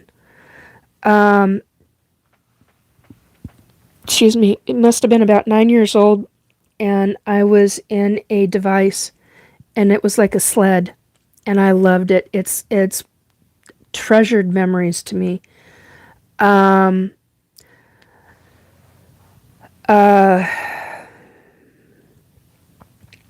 There's one with a Laborian that is a treasured memory to me. It deals with his laughter and when he gave me a hug. You're talking like 9, 10, no, not 10, 8, 9 foot tall feline, but male, and just gave me essentially the equivalent to a bear hug. And he's the only ET that I have ever felt truly safe with. Truly. Soul to soul safe with. Yeah, I've do have really good positive. I've got a number of them, and there's many that I don't talk about. But the Laborian, yeah, I treasure that one.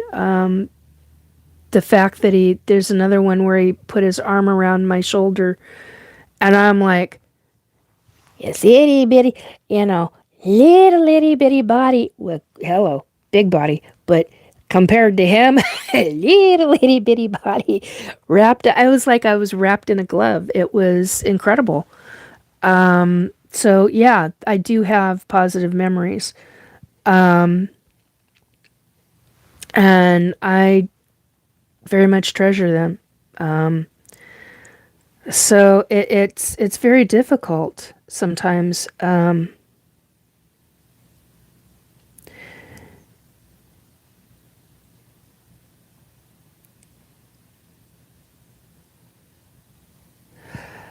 Okay, apparently there's been a heck of a conversation between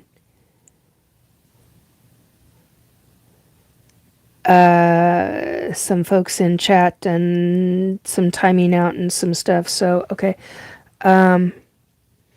Yes, they are making animal chimeras as well. Maybe they are monsters by splicing DNA. Don't know. I mean, I think so, but I don't know for sure. Sounds very uncut. Yeah. Hello, Joshua. 40s is when they were contacted early. Play back to your memories to confuse you. Yeah, they do. I very much agree with that. Parking. Okay, so I'm really far. I just. Uh, okay, Incognitus, did you guys know the U.S. is planning on putting nuclear reactor on the moon? That will not go over well. The moon is an alien base, so that I doubt highly that would ever take place if it really was talked about.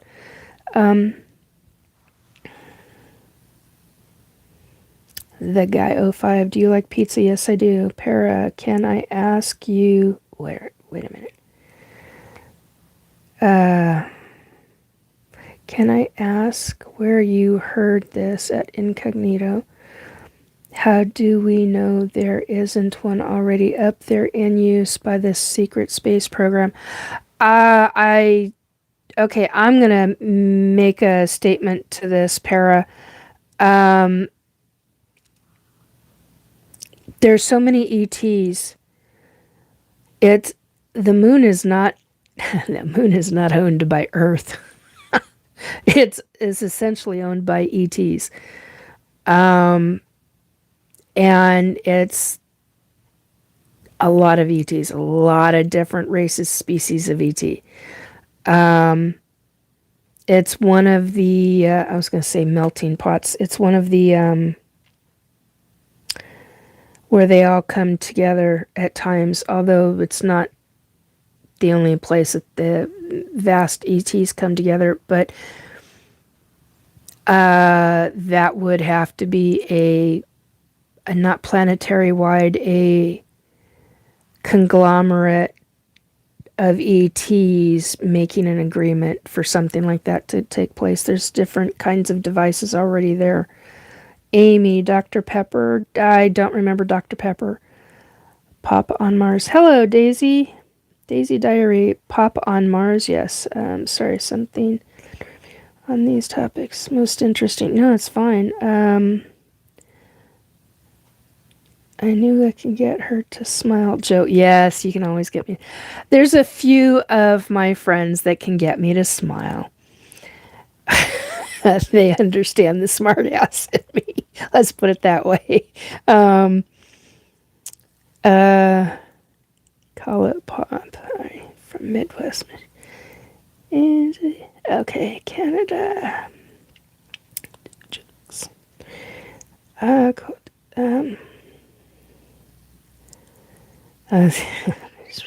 Okay, folks, don't forget to...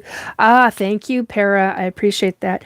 Hey, folks, don't forget to hit the like button when you can. It helps this... Yes, it does. Joe, don't you just love humans? Yes, actually, I do very much.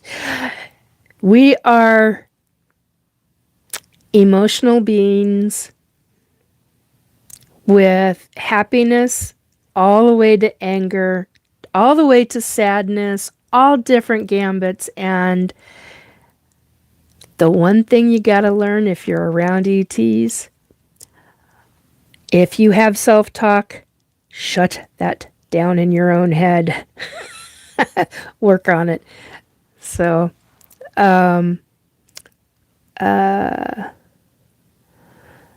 see, okay, retracted. Joe, a U2 flew over my house yesterday. I have photos. Oh my God, did it really?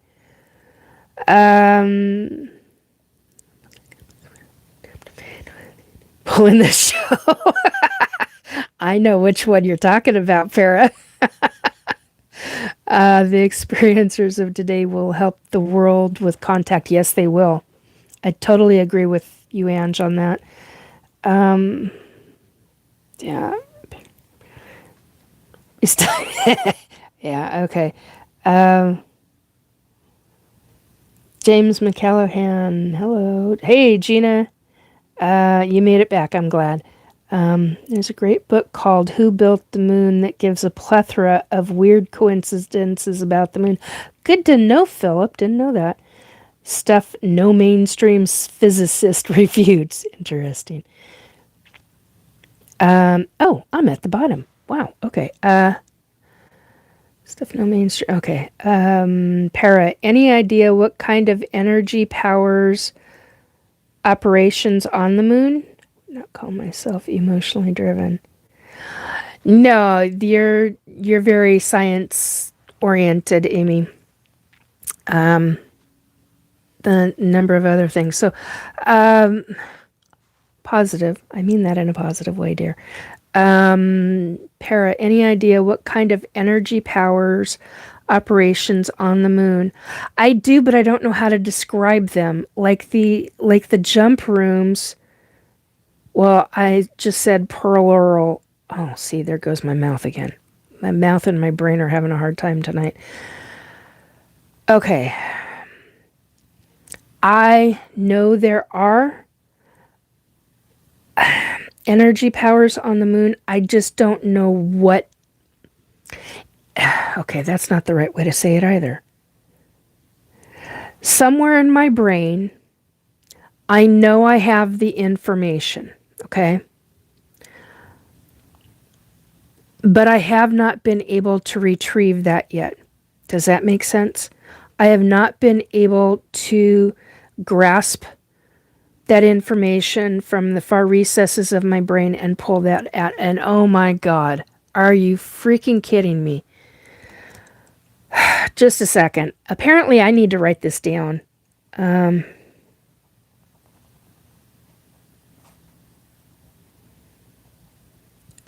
Just showed, that is the letter U, just showed me.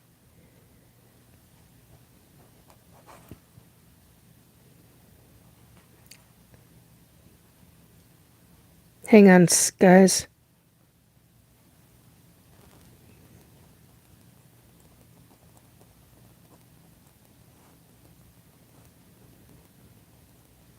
Sorry.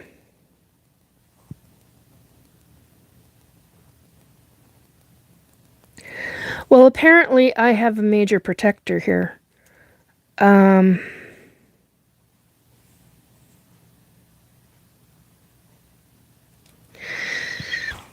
Wow. Okay. That kind of threw me for a loop.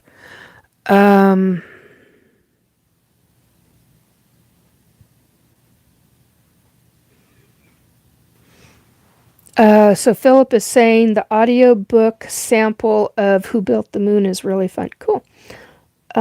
Philip is also saying maybe your higher self wants to show you certain things before she thinks your reason for that. Yeah, possibly.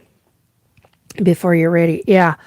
My loved one who just came in was just reminding me of that very thing, Philip, and was showing me a very specific technique that they taught me when they were alive.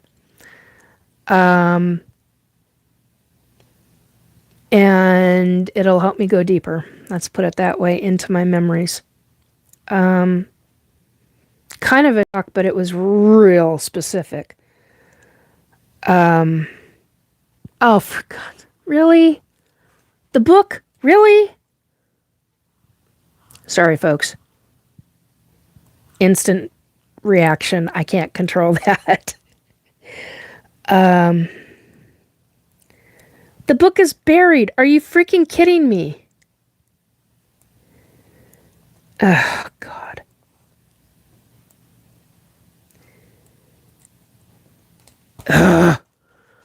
Means I gotta go through storage. Pet peeve. In other words, it's all on you, Dickie. You gotta find the book. Oh, brother. Okay. And quote unquote. And that's why I wanted to read the book to begin with. Smart ass. Love you, but you're a smart ass sometimes. Anyway, yeah. Oh, 919 on the numbers. Oh, nope, 920 now. Anyway, God. When you have loved one that's trying to get you to do certain things that's going to eventually help you, you kind of have to take notice. And it gets a little interesting, a little wonky sometimes. And then there becomes quite the little conversation between you and the other side for that loved one, whoever that loved one is. And wow. Anyway, now we start with the itching. I was wondering when that was going to kick in.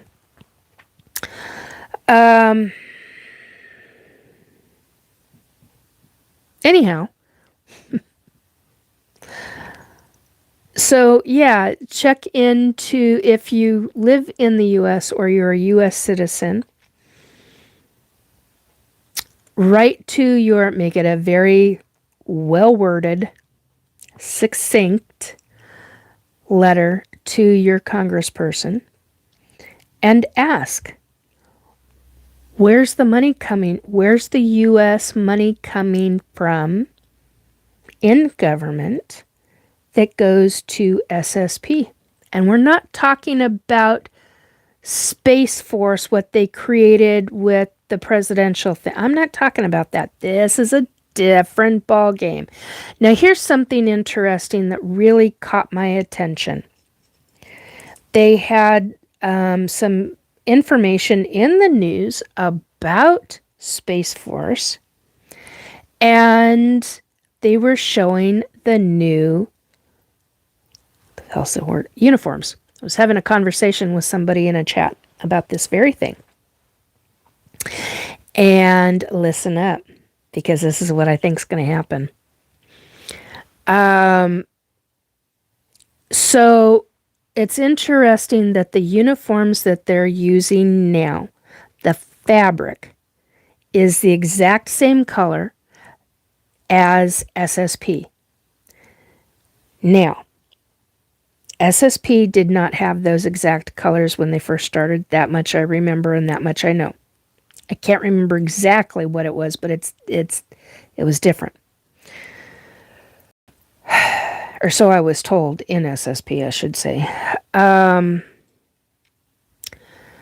other thing is that I think what's going to take place, based on what I was seeing in the recent, like last week's news article, is that those uniforms, the ones now, can be construed as it's been this way all along, regarding going from SSP into the current public Space Force version. Excuse me, folks. Try not to do this on camera.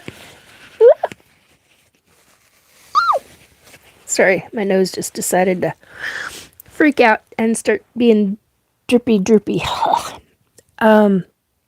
So I think what's going to take place is they're going to try to say, oh, no, that goes back and we've been doing this all along, to try to get away with, I think that that's what's going to take place, is that they're going to end up using the uniforms now, the people in there now, to go back in and go, oh, this has been going on all along. We've had this. This is how it's always looked.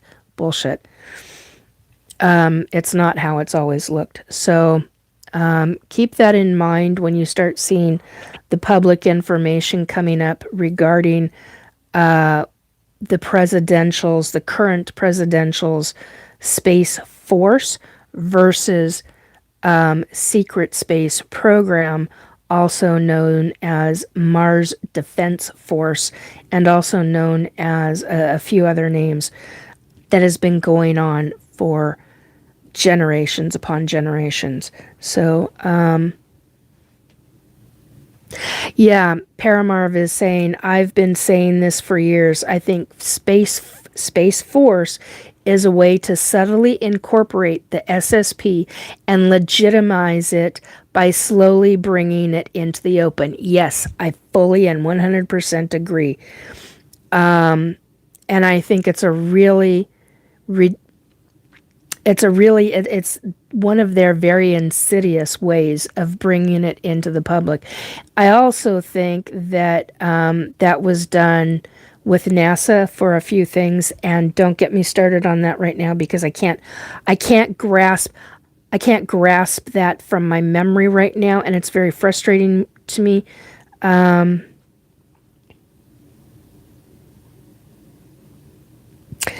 Visionary steps 1. Are you delusional? That's actually, are you delusion ed? You don't know how to speak properly. Just check on once. It may save time if you were. Just kidding. Ha ha ha. Interesting little comment, Visionary. Philip, Space Force is mostly just our military satellites now. No? It's a little bit more than that. They've gotten military personnel in. But do your deep dive. Go in and take a look and start comparing what other people have talked about from SSP. Those of us who have been there have talked about a specific kind of navy blue. It's deeper than navy blue.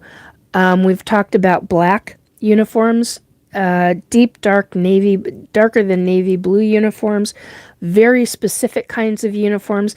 It's very interesting. The silver buttons coming down reminds me very much of the 1970s TV show Battlestar Galactica or whatever that is.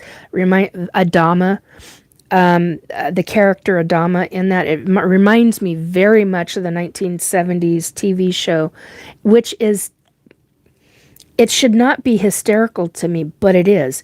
With my sense of humor and everything, okay,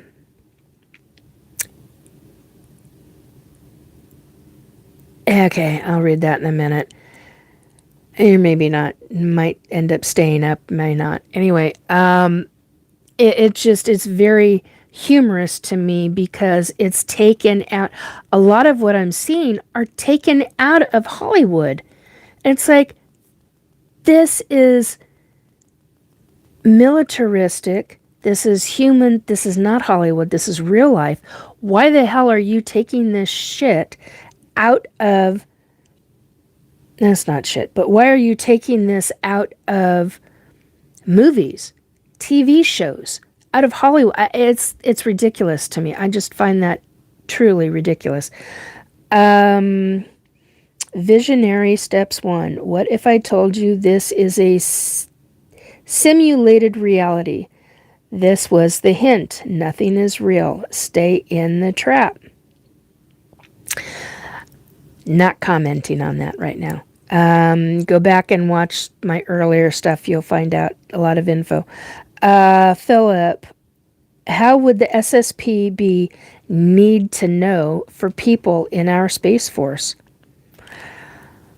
Well, let's put it this way. I don't know exactly how to answer that question, but I do know this. If you're military and you are spotted in military by a high-ranking official in military, okay, military officer with whatever much higher rank than yours is, you're spotted because of whatever. Okay, listen. Every military record is observed. It's read. It's brought up the chain in, and not just military, but in SSP. Certain things are noticed. They will ask you if you're interested in something specific. I want to say off the books, but not necessarily off the books. And if you say you are, you basically have to sign your life away. You can never speak on it ever again. That's an NDA, non-disclosure agreement. Once there, your life will permanently change if it is anything to do with SSP. Problem is that you will have very real military officers with whatever government you're dealing with. Doesn't matter if this is U.S. military, China military, Russian military, UK military, doesn't matter. Could be anything. The potential is there. You end up militaristically wise, your rank will go up rather quickly, depending upon what you're doing. What ends up taking place, what it ends up happening, yeah, your life is going to be permanently changed. You can't ever talk about any of this, and you would never trust anybody outside of SSP again, because they don't know. They don't know what's taking place. It is hidden. It is secreted in a very specific reason. And you have to watch, you think you have to watch your P's and Q's in regular military and SSP? Whew, even more so.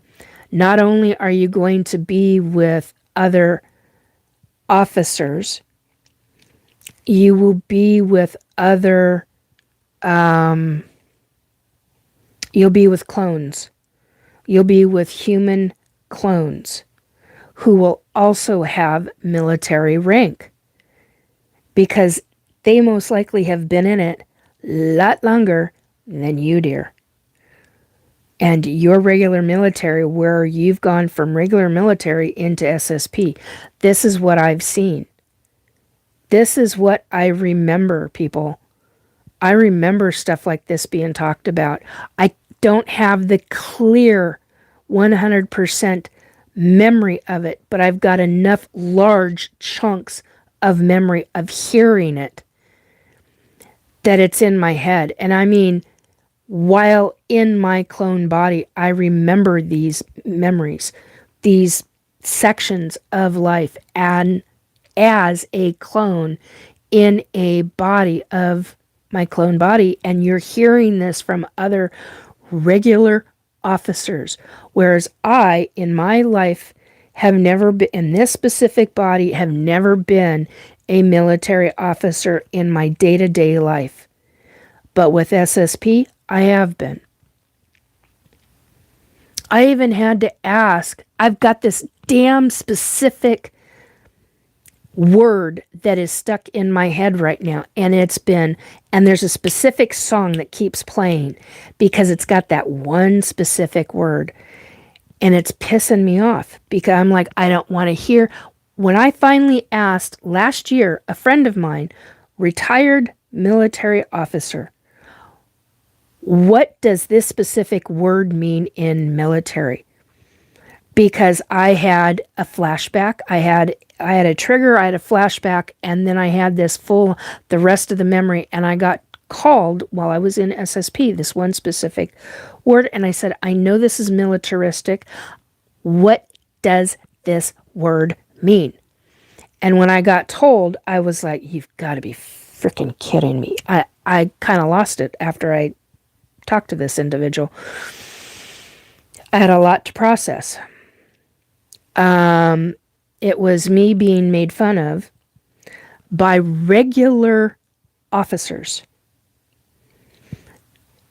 for a specific reason.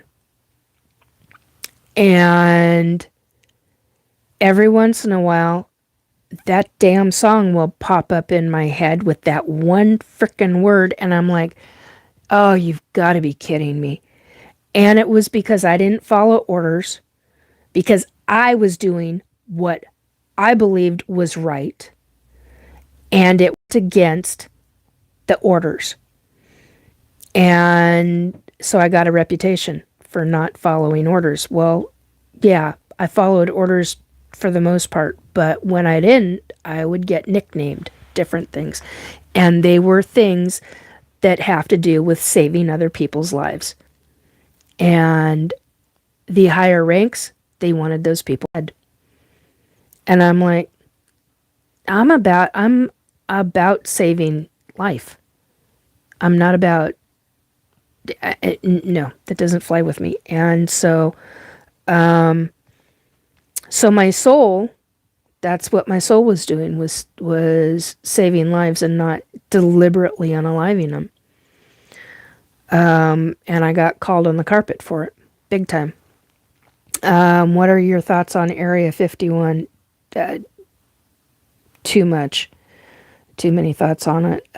Visionary, deja vu, multiversal theory. What song? Not saying what song because it will definitely specifically call out that specific word. Did those officers get demoted? No. Isn't that nice? So, visionary, schizophrenia, dissociative identity disorder. No, I do not have any of those at all. Have had people in my life where I know what that's like, and then it's no, I don't have any of that. So, visionary, also making another one. Soul don't exist. If they do, they aren't conscious like humans. Are you talking about souls in clones? It's a bigger difference. Go back to the beginning of my live stream, and there's a conversation there. So, yeah, a lot of people in SSP will be classified as schizophrenic for talking about this, and they're not. It's a difficult subject. It really is. And yeah, souls do exist.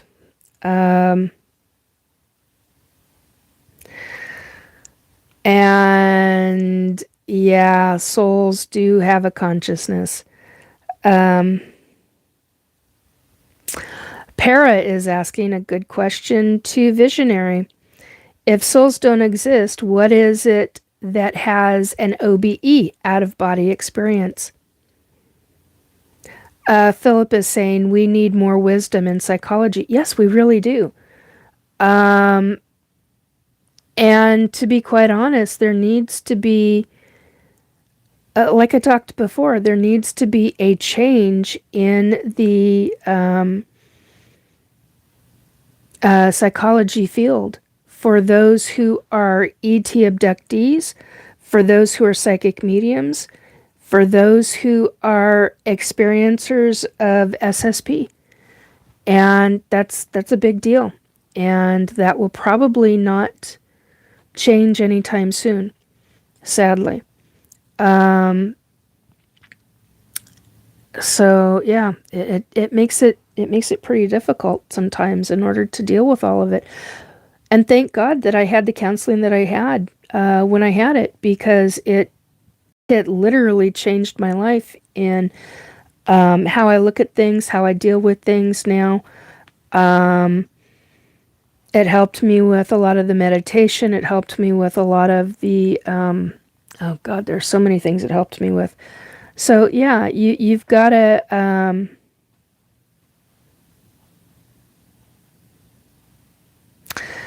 you got to look at things very differently, and you've got to deal with how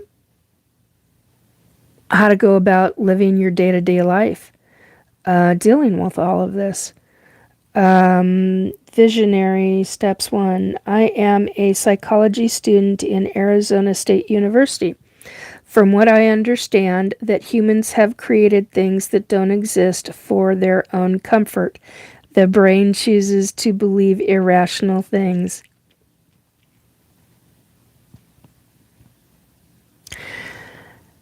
Then explain in depth to me how people can be psychics, how they can be mediums, how they can be dead on accurate, how there is scientific evidence for the soul leaving a body in ounces, how they've been able to prove that over the last, 20, I think that's 22 years. I'd have to go back in and look at that. Explain remote viewing that the CIA does. Explain all the different things that the CIA has done that has posted 30 years later on their own webpage. Have you bothered to look into is it James McMonagle? No, McMonagle. Somebody, you guys know, the guys and gals in my chat. I can't think of his first name right now. Joe McMonagle. Look into, thank you, Para. I appreciate that. Look into, oh God, there's so many different things I want. Look into the state of Virginia and look at, oh God, what the hell is the name of that institute? Why is the government then, and this is a direct question to Visionary Steps 1, why is the government then teaching at this institute, which of course I'm not thinking of the name of it, Monroe Institute. Thank you, D. Thank you, D. D. Worm says Monroe.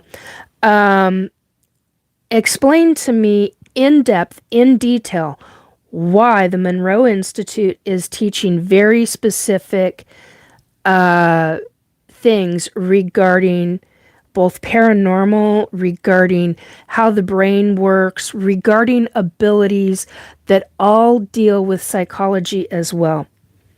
You want to get into psychology, also go down that road. Look into it. Do extensive research. Don't just follow blindly what your professors are teaching. Okay? You want to get into it? Go really deep.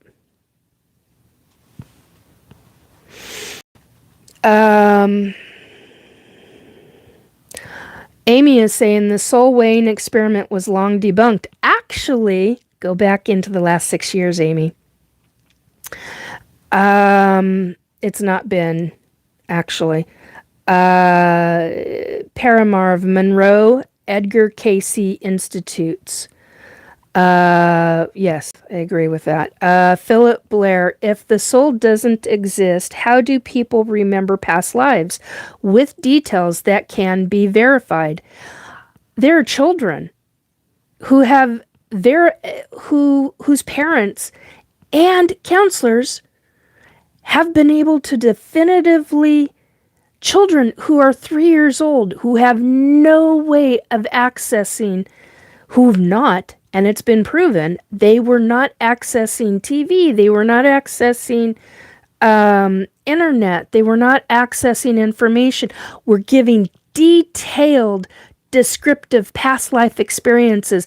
And when looked upon, there's actually one documented case recently where a child from a past life got somebody convicted of murder because their soul was the one that was murdered in their past life. And they remembered the person, they remembered everything about it. And authorities actually got involved. They got the guy, and the guy is convicted murderer now. I mean, documented through vast evidence. That is a big deal. Explain that one in detail. You tell us how that happened. You have questions? Explain that. Regarding the psychology of it, 3-year-old. How can a 3-year-old do that?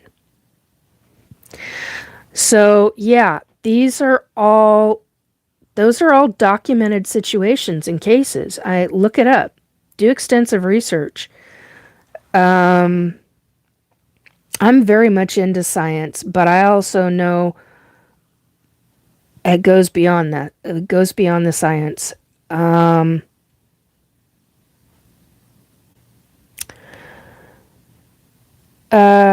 Visionary. Those experiments lacked proof. I wouldn't ask ChatGPT shit. Ask ChatGPT why fake news spreads like fire. I am limited by my word limit I have been provided. Sure, I agree with your opinions. I will I will try not to have biases. Bias, it's hard. It's hard not having biases because of how we grew up, who we've been around. There's so many different aspects of this that revolve around our regular day-to-day life and how we're raised, who influenced us versus who didn't, who were bullies to us, there's so much different psychological stuff that goes with this. I understand that. I get where you're coming from. Believe me, I get where you're coming from. I get it.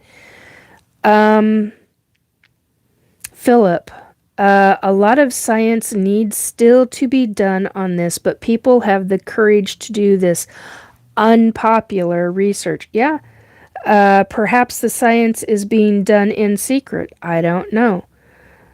Need to have the courage. Yeah, people do need to have the courage. People need to have the courage to stand up and talk, and it's not easy. I get it. I get shit from all across the board, and thank God I've got people who have seen my abilities in full play. From other psychics, other mediums, to people who are experiencing the paranormal, where the paranormal stops, because I was on a team with other people and we all did our jobs. And there's so many different things that have been witnessed by others. Different things that I've done. Oh my God, there's so many different things. Yeah, okay. Now, this gets into a very interesting subject. Visionary Steps is saying, I had a project regarding false memories in which I learned that many such cases lacked proof. They were either made up or coincidental. Sorry, my eyes are having a problem at the moment. Coincidental. False memories, that's really hard because ETs can create false memories in a human's brain. Here's the thing. Us as humans, we only know a very small amount about the human brain in comparison to the ETs who can screw with our brains. And there are only specific races and species of ET that can do it. Not all of them can. And that's where I talk about, because there's so many different aspects of this. And then when you get into hypnosis regression sessions, you've got to be very careful in how you talk to people so you're not suggesting shit to where they're creating their own false memories in this stuff. The whole situation is very convoluted, and you've got to be very, very frickin' careful. Very careful in this. So I like I said, when I say I get where you're coming from, I get it. I've talked extensively to people like you before. I completely get it. And it's one of the reasons why I take pictures when I get brought back from an ET abduction. I take pictures of my body. If I have marks on I don't take pictures of my body. I look. Now that I am completely aware of what the hell has been taking place with me my entire freaking life, I'm 57 years old. I've talked about this for a long time. Other abductees that I know, they're like, Nikki, you've got to talk about this publicly. I'm like, I don't want to fucking talk about this publicly. Yeah, tried not to do the F word.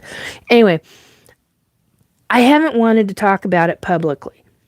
I haven't wanted to be in the public eye. I still don't want to be in the public eye. But the problem is that because of my experiences, because of what I've gone through, because other abductees are recognizing me from being on board ship, strangers, and they're like, you need to talk. You've got and I'm like, why? Because other people need to know. Do you know it took me many years to get to this state of being able to talk publicly about this? It was a hell of a process for me. When I was in high school, I was terrified of being on the frickin' stage. I shook so bad. I had drama class. I only got into drama class because of this one girlfriend I had in high school. And she's like, come on, let's just go. And she was a natural at it. I couldn't stand up on stage. It terrified me. Now,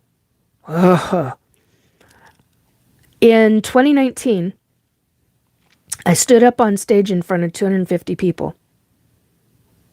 Following day, there were 500. Standing room only. I'm here to tell you, I'm not happy about it.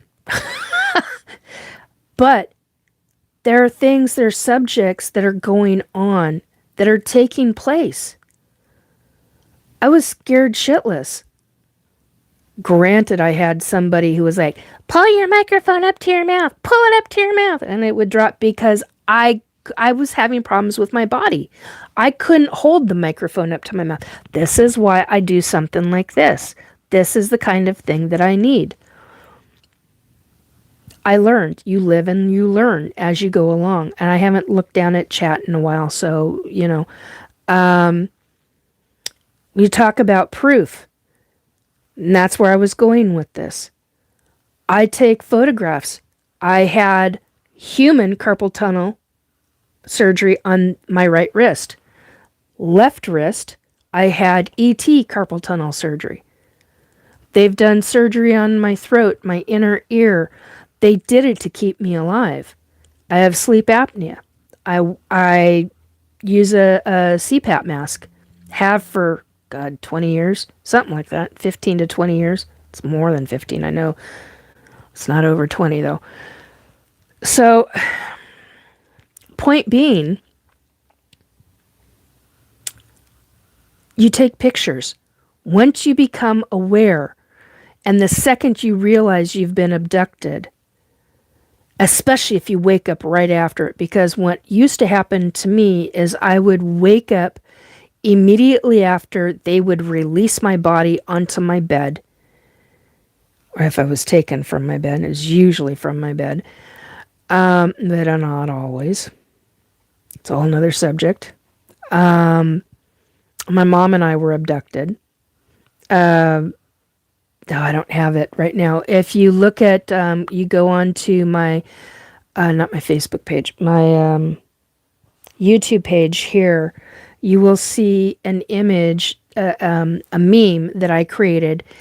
In that meme, there is a green van with a UFO over the green van with a light coming down. My mom and I were abducted from that green van.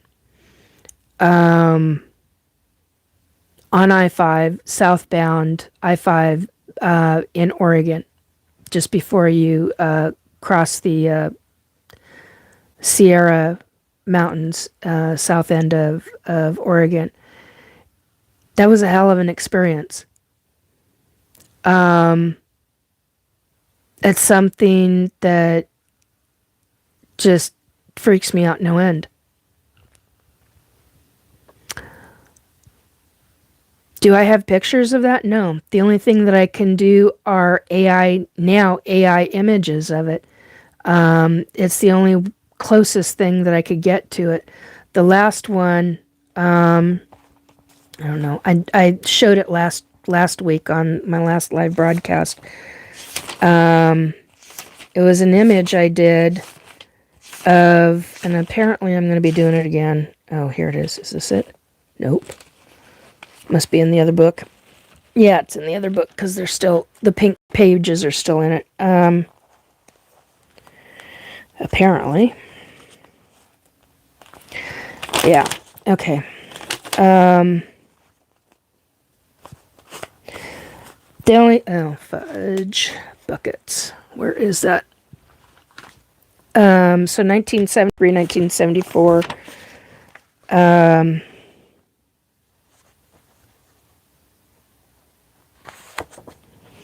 There we go.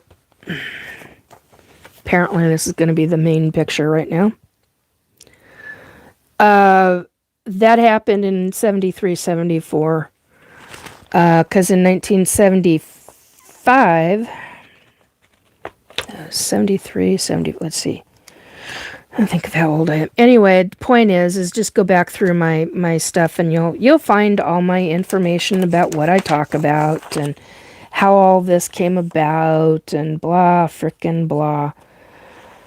And I say it that way because it just gets old after a while. I've been dealing with this since I've been born. My first memory is at 4 years old and the Butterfly Nebula, being on board a spacecraft. I ended up meeting Michael, who used to go by the paranormal lawyer. He was on board. I was 4 years old. He was somewhere between the age of 18, well, I always say 19 to 22 years old. He was on board that ship.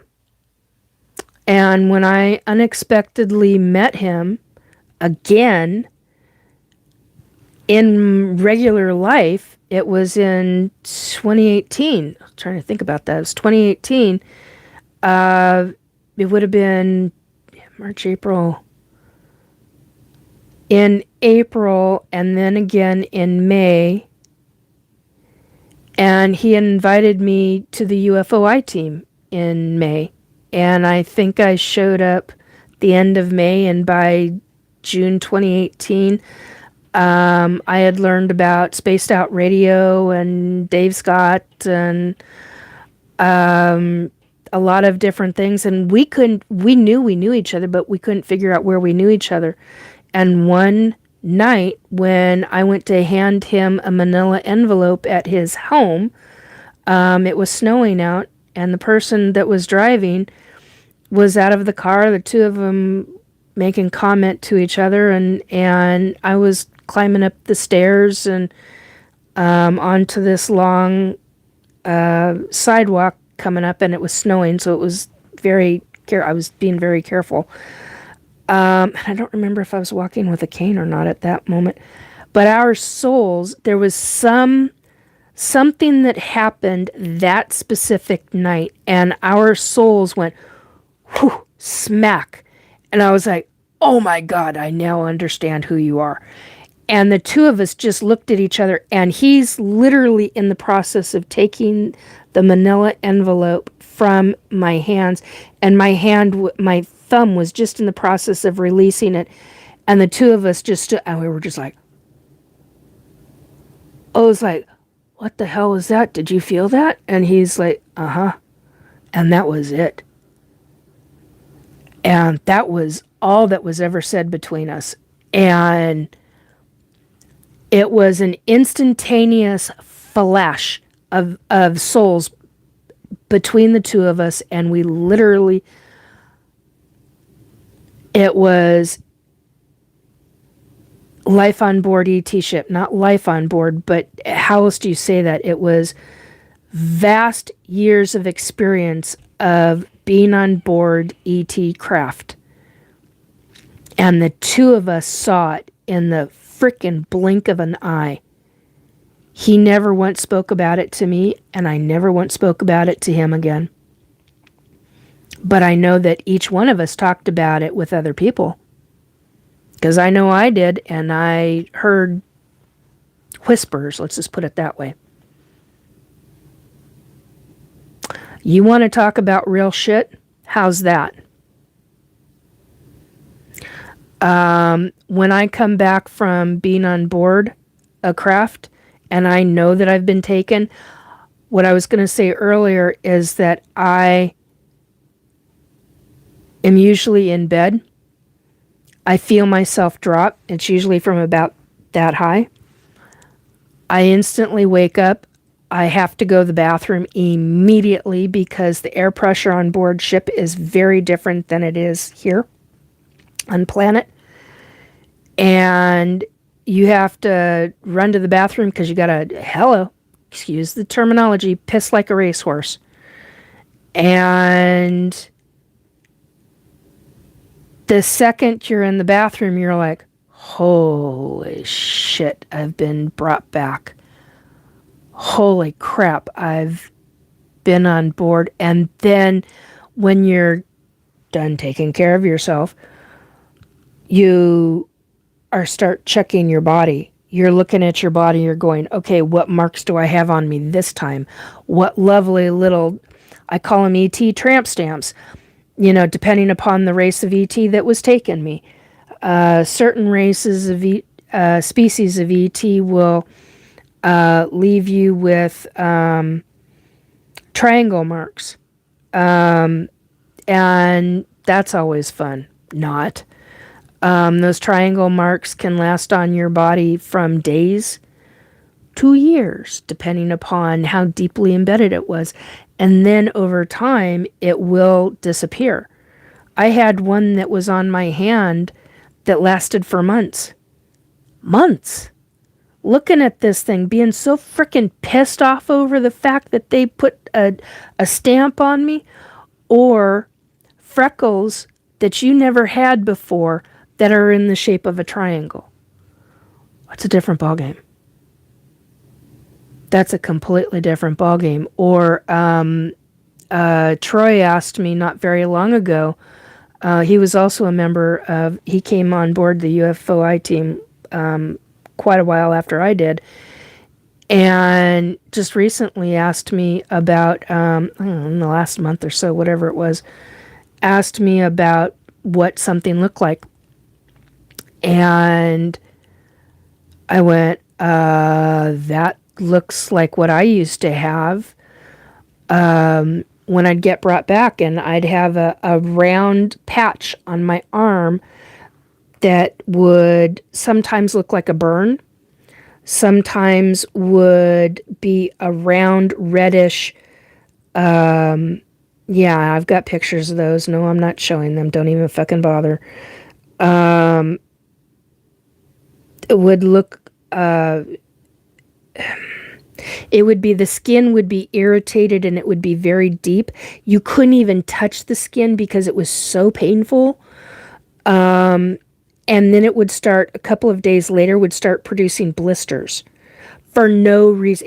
And you're looking at this going, and that's sometime after this. I think I had probably, I want to say 3 to 6 months, but I should probably clarify that, more like between 4 and 6 months worth of that before I started having the memories of what it was. And it was an ET cylinder device where they put it on, and I was having an allergic reaction to their metal, whatever that metal was. And I had a memory of laying down, looking at my arm, seeing an ET's fingers put this device on my skin, and it's flat.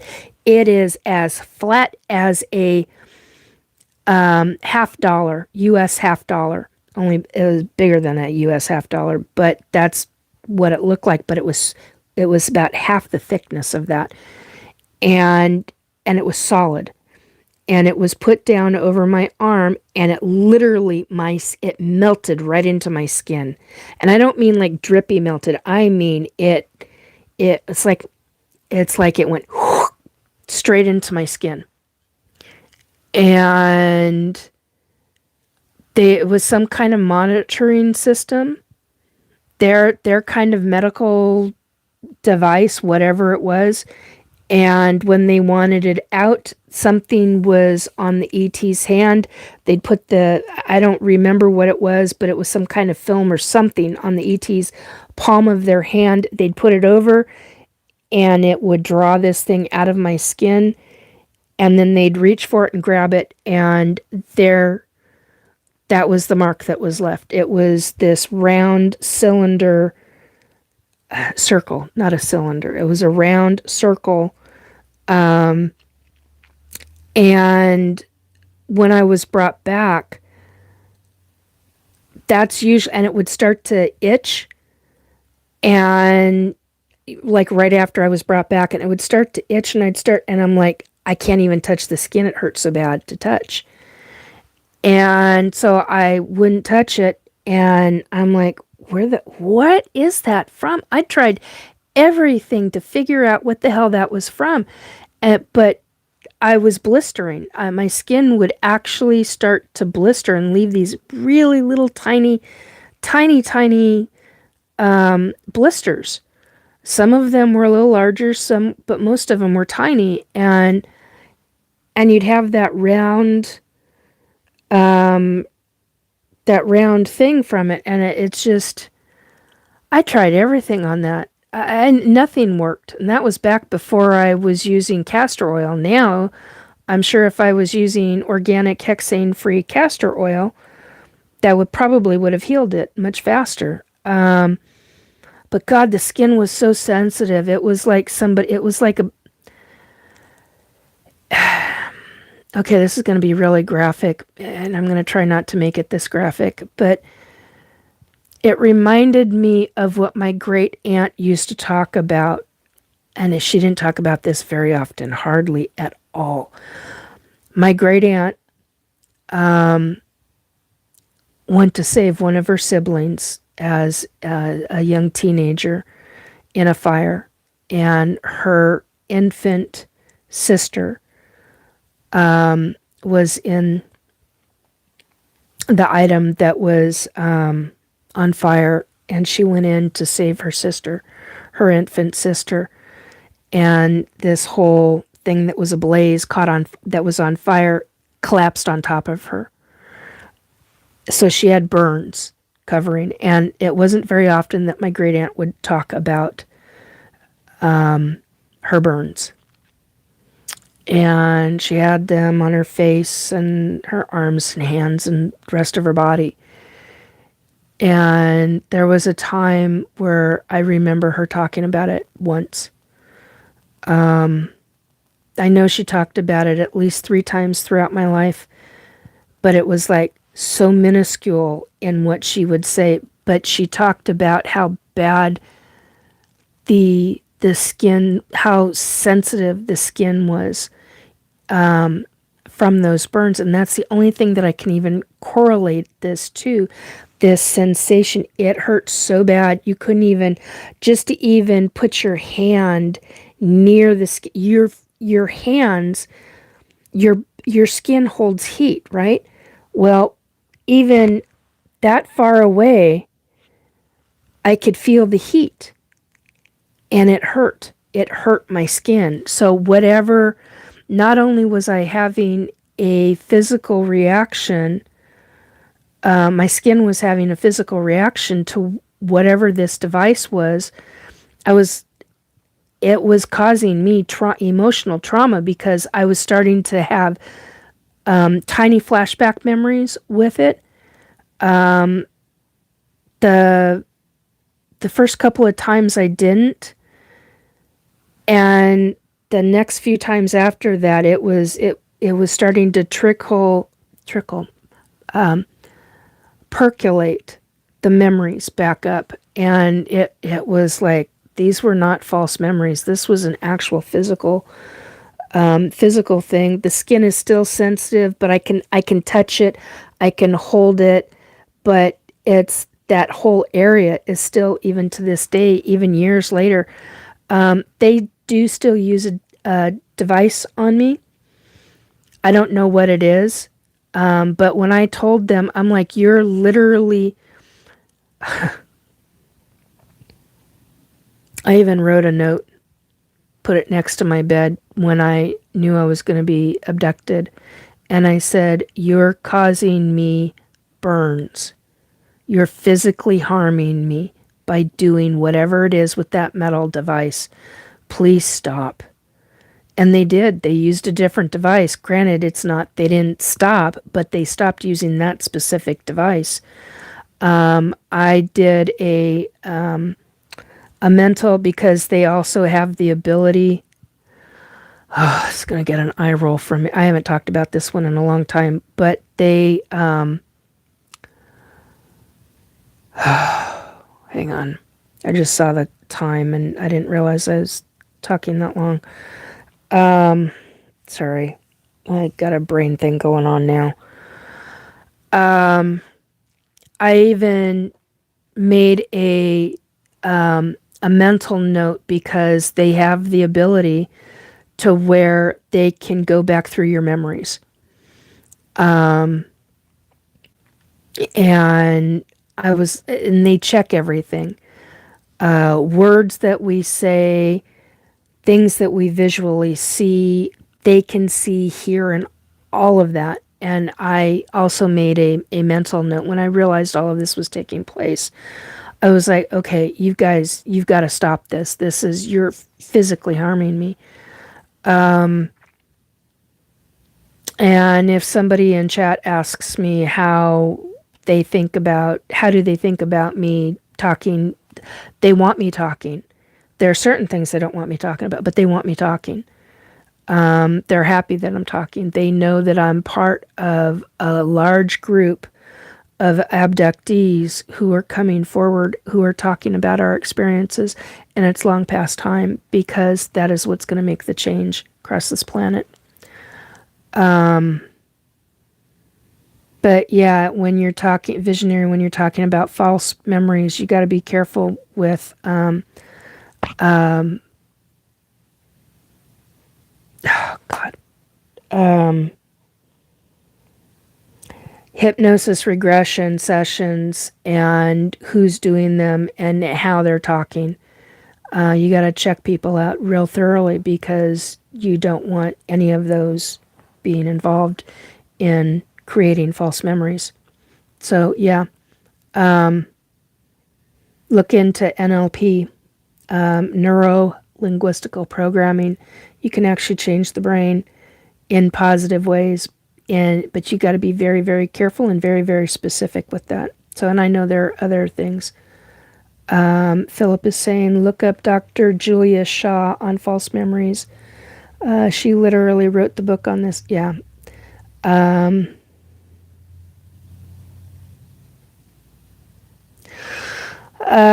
Para is saying, visionary, I'm going to take issue with your idea of, quote, lack of proof, end quote. Doctors put a sheet of paper on top of a cabinet that can't be seen except from ceiling. An NDE patient described it. Yeah. How is that not proof? Yeah, there's a bunch of different kinds of things that are proof that are not considered proof by science, which I find fascinating. Amy, to gather information to match an outcome we want is not research. It has to be 100% unbiased and not cherry-picked. It goes beyond that, though. Stories according to some sources, these recorded cases may still be unreliable due to lack of proof till I see some logical explanation. I personally wouldn't believe, says Visionary Steps. Philip, you can get fully accredited degrees in parapsychology. Once again, Professor Albert Einstein was interested in this science being done. True, he was. Drew is saying that's about right, Nikki.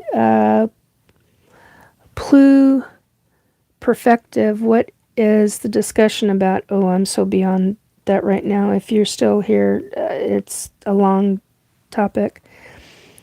Drew is saying, especially with environmental noises causing false memories. Philip, Albert Einstein wrote the preface to the German edition of Upton Sinclair's book, Mental Radio. Pluperfective, have you considered you're an AI construct? No, I know I'm not. And the abduction you're experiencing is just an update to a server. I don't believe that. Philip, Albert freaking Einstein, just think about that. Visioner, I would really like to have a one-to-one deep conversation with you. Too many things to talk about. Intelligence is a blessing as well as a curse. Yeah, that's for sure. Humans are delusionally self-aware, I believe, including me.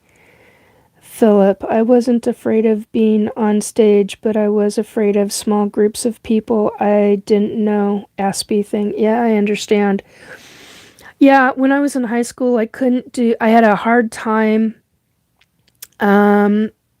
with the drama, not the drama club, but the drama class I took. I had a wonderful drama teacher. She tried everything in her abilities to help me. And it took so many different people that I knew working with me, friends. Interestingly enough, one of them, she was a senior in high school, and she should have been. That's not the right way to say this. I do. Wherever you are, my dear, you know who I'm talking about. You know I'm talking about you. She's a wonderful person. I just can't think of her name at this second. Anyway, her father was military, and she grew up all over this planet. I kid you frickin' not. She went to school in the Philippines. She went to school in Japan. She she went to school all over the United States, all over Europe. By the time that I met her,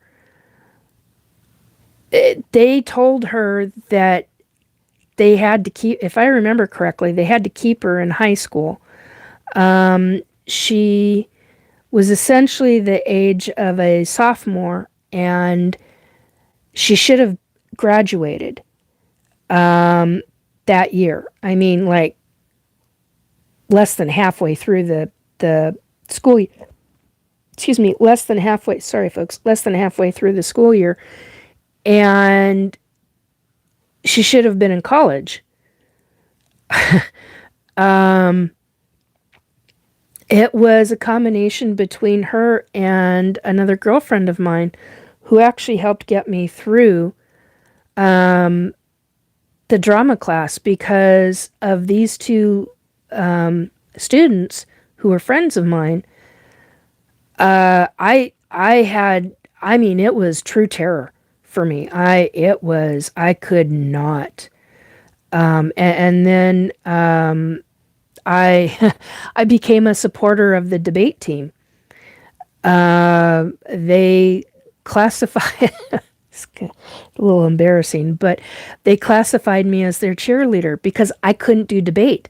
I was very, very good at different things, but I could not stand up in front of people. I was that terrified.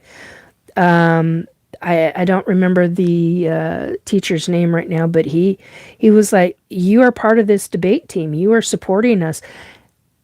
And the entire debate team and class gave me an honorary cheerleader.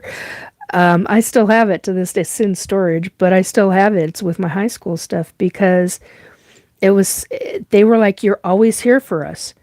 And you can't, for whatever reason, you can't do the in front of people, but you're very good at that. And I was like, "I'm good at that? What do you mean I'm good?" Because I didn't believe in myself. I there was too many things that I had gone through in my life. I didn't believe in myself. And I mean, believed in myself when it came to protecting people, to supporting people. Yeah, that wasn't an issue. But because of all the different traumas from childhood and all that crap, and thank God I went through the counseling for it, because honey, it changed my freaking life. It made a major difference. But this one young woman, I mean, I was so stressed out that I was having stress migraines. And there was a time I will never forget her for teaching me, because she had learned acupuncture and acupressure and from living in Japan, all these different alternative physical treatments that you could, and there were things that she taught me. It was partially because of her. Well, actually, she was one of the people in my life in high school that she started me on touch therapy with the hands, pressure points, things like that. And then it was my senior year in high school that somebody else taught me deep forms of meditation and essentially what they now call biofeedback. Well, I don't know what they call it now, but and different things of that nature. So she was the very first person to get all of that going. So, and the reason why I'm talking about it is because it all comes into play into how I am now, in the fact that I can talk to you folks, the fact that it's all part and parcel. Those people that come into our life that can change our life for a brief moment in time, where it leads up to other things, other very important things in life. So there's psychology in that. There's all different sorts of things in that. I now understand where that deep, intense fear came from. We're not going there, but I get it. It's all part and parcel to how we communicate, to how we deal.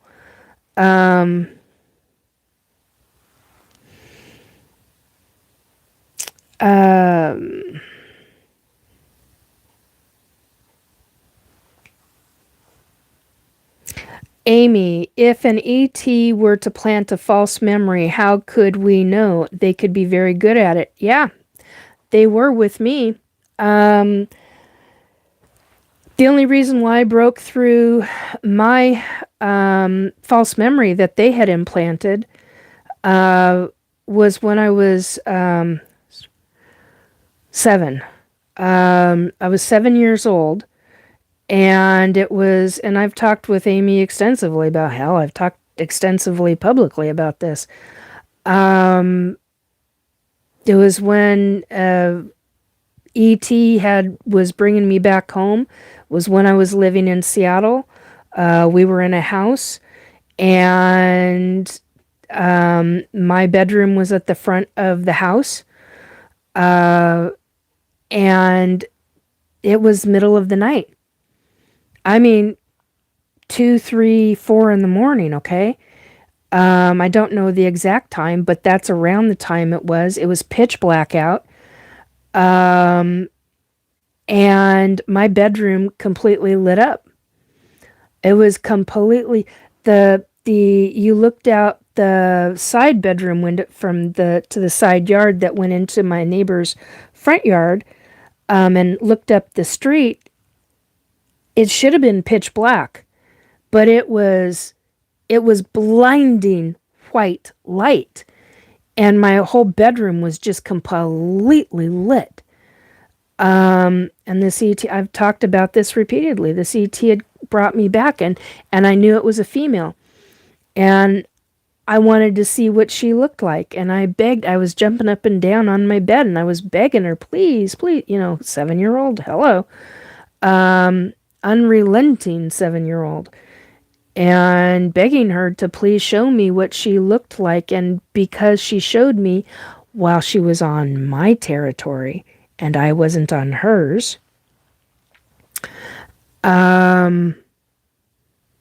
she even held my hand. I remember the feel of her hand when she was bringing me back. We literally walked through the wall. Oh, God, I hated walking through those walls because that wall had glass in it.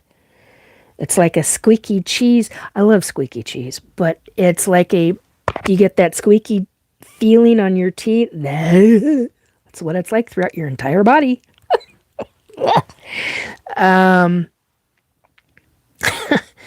Oh, that's a feeling. I don't care to remember those, but that's just how it is.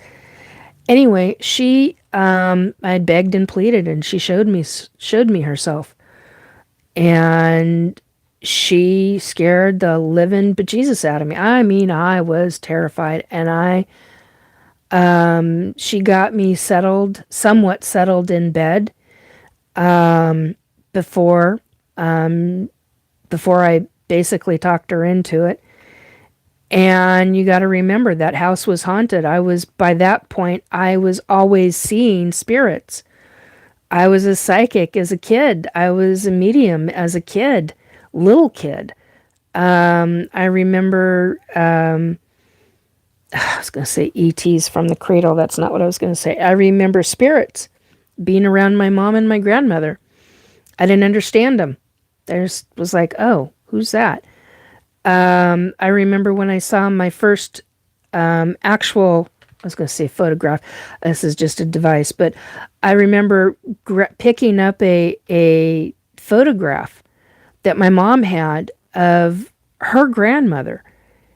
And I remember asking my mom, I think I was, God, somewhere between 10 and 12, 13 years old. I remember asking my mom, who's that woman? Because it was this woman in an apron and a dress, very specific kind of dress. It was a black and white photograph, and she was standing in a garden, and a beautiful garden, and somebody was taking a picture of her from what looked like underneath, not a canopy, Nikki, oh God, like a specific kind of overhang of not a garage, but I can't get my words to use. I can't get my words right now. And when I asked my mom, she's like, oh, that's your great grandmother. That's my grandmother. And by this point, my grandmother, who was in the process of checking out of this life, she was in a nursing home at that, so that would have made me 10, because she died shortly thereafter. But anyway, so my grandmother, when I was much younger, told me specifically, shh, Nicole, we don't talk about those things. That'll put us in the crazy house. You don't ever talk about those things. So by this point, I already knew to keep my mouth shut. And so, yeah, that was a big frickin' deal for me. 3 hours and 7 minutes into this, my God. Okay. Anyway, so my point being, I had already seen her. I saw her at my cradle. I saw her at my crib. I already knew her. And I didn't understand that. I didn't understand it, but I sort of did. I don't know how else to explain that. Kid mentality, kid thinking, that kind of thing. So, yeah,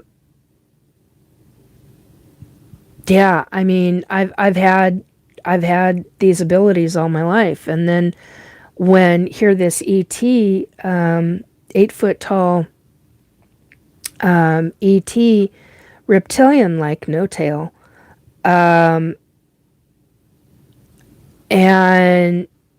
she freaked me out so badly, so badly. She had already gotten me from me bouncing on the bed to finally getting me to climb underneath the covers, and I couldn't have been there more than 6-7 minutes. And I'm still hopping up and down in bed, bouncing on my butt in bed. Come on, please tell me, please show me what you look like. Let me see what you look like. And here she was. She showed me. I started screaming, bloody frickin' murder. She got out of there so fast, the light disappeared in my room. I hear my mother's door, and I'm screaming to high heaven. And stomp, stomp, stomp, stomp, stomp. Here comes my mom running down the hall. You can hear her door hit because she hit she opened it so hard that it bounced. On the what the hell are those? The stop-its, the little stop things for the doors on the wall behind the door. And here she comes, stomp, stomp, stomp, stomp, and I'm screaming bloody murder because I just saw this 8-foot tall ET, and I'm screaming monster, monster, monster. Well, when you talk about memories, and false memories, because that house already had a woman who had died, and she desperately wanted children. She had been, because I'd gotten so upset after the ET abductions, she would sit and she'd try to get me to come out of the closet, or she'd try to get me to come out from underneath the bed and climb back into bed. And she would sit on the edge of my bed and sing me to sleep every freaking night because I was so upset. And so they used that memory that I had, and they created this false memory, and I broke it. It wasn't until I started having, where you got your toes around an ET shoulders because you're being brought back and you didn't realize that that's what was happening, and you're butt ass naked and you've got your toes wrapped around the ET shoulders so tight that you're sure you're leaving them bruises on both of their. I remember it more so from my right toes than my left, but I know my left was there too. Left toes and left foot, left toes. And so you have from 2019 that situation where everything is very freaking real, and you're freaking out, jumping up out of bed, and it's like, it's really real then. And it starts triggering, after that point in time, it starts triggering all of your past memories of what had taken place. And here you're realizing, oh my God, they used the time when I had been sung to by this beautiful spirit who desperately wanted children, and she died less than 2 weeks after she and her husband, they were newlyweds when she died. And here she is trying to calm me down and sing me to sleep every night. My mother never knew. My mother never knew that. I think my grandmother did, but my mom never did. And she would sit there and she would sing, and she'd try to rub my belly, which I'd never talked about before, but she'd try to rub my belly, or she'd tell me to roll over and she'd try to rub my back. She would make it to where her energy was physically to where I could feel her hand either on my belly or on my back. She's trying to rub my body so that I could calm down, because by that point I was so panicked and so grief-stricken and horrified to go to sleep. And she's the one who would coax me out of the closet or out from underneath the bed after this incident. And they used that memory that I had of her, and they created this, that it was always her singing, and that she was the memory that I had at the foot of my bed. Here's the foot of my bed, and here's this tall, 8-foot tall ET. Well, they took the ET out of the memory part of it, and they put her there. Well, why would she be standing there when she always sat? She always sat on the edge of my bed. She was rarely ever standing at my foot of my bed. She was always right by my side. So you have, you have situations like that. That's a false memory, but you can break them. You can break those memories. And hang on a minute. Sorry, folks. You can break those false memories and find the real memory. Things didn't jive, and when that memory broke, I freaked out. I really freaked out. And then I had to sit with it a while, and I was like, oh my God. And I had to talk to other ET abductees who had experienced something similar. And I was like, how did you overcome this? well, I talked to this specific counselor and they deal with abductees, but they don't make it widely known because of that, and most of it has to do with insurance and all this crap, all the legalities of it. And so there are very few licensed therapists out there who can deal with the subject. I mean, they're trying to help people. So yeah, and that gets really convoluted when you're dealing with the government and the science of different things, and yeah, they can get them into a lot of trouble. So that's how, yeah, they can be very good at it. But if a person is supposed to remember, they'll eventually remember over time.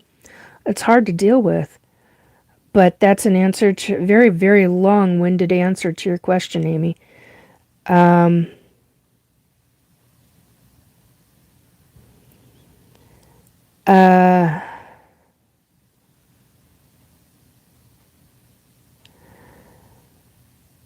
When I knew what to say.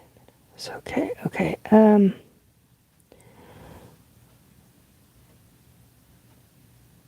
Yeah, Para is making a comment to Amy. Sometimes those false memories are exposed and discovered by some incident, trauma, etc. that that the ETs might not have anticipated. Yes, exactly.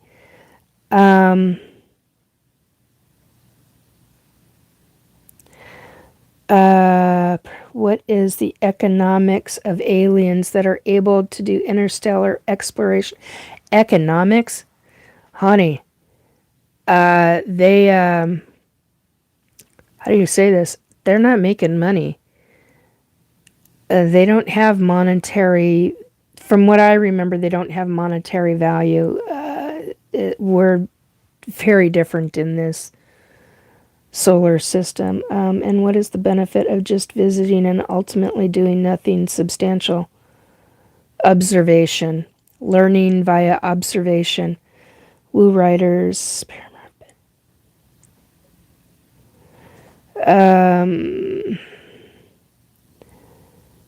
Okay. And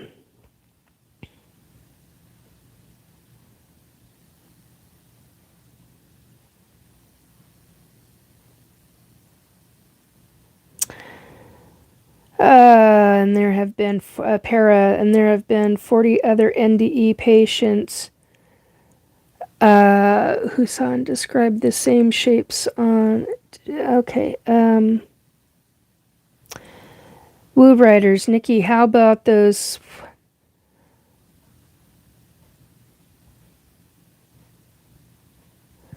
Oh, that's a hell of a. Okay, so Woo Riders is asking a very good question. Nikki, how about those? I'm not going to use the words he used. People who use an iron and say it was NHI life who caused those scars. Huh. Yeah, I have choice words for them. Very choice words for them, to say the least. Uh,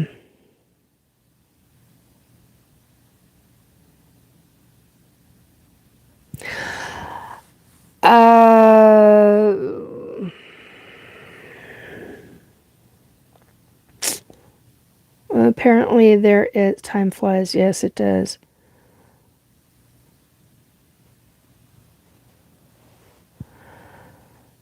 Okay, there's quite a conversation going on in chat. Alan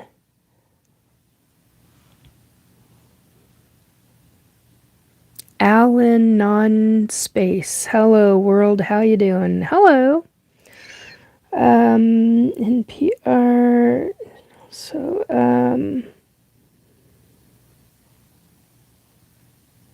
late night chocolate chip cookie dough.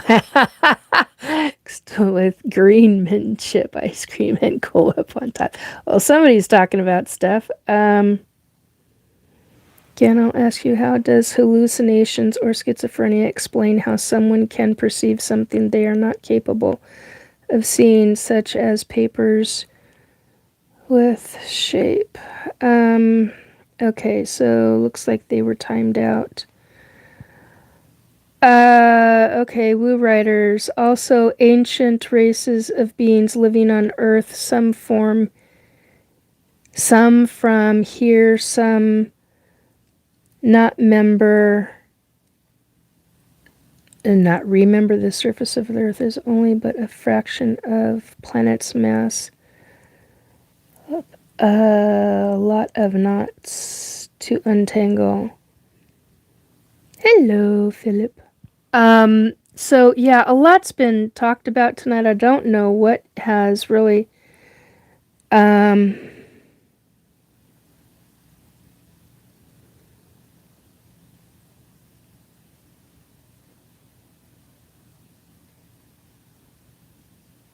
a free day visit. Okay.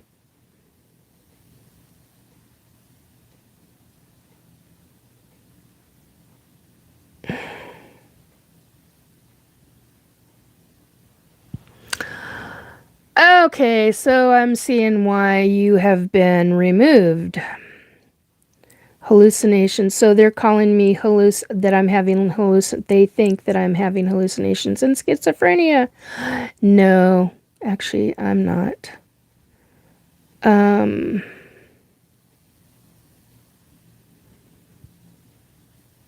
we're done. And if you can't play nice, we're done. Yeah, that's not playing nice.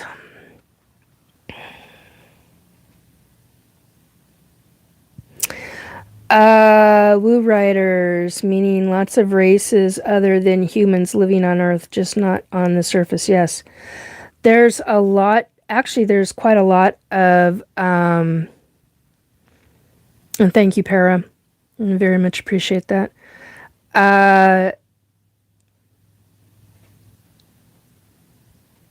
There's a lot of hybrids. There's a lot of what we would call ETs that are actually raised on Earth, born on Earth. So there's a lot. If you want to contact me, if you so choose, and you can be respectful, without calling me delusional or telling me I'm schizophrenic or that I'm nuts or crazy, and you want to be in communication,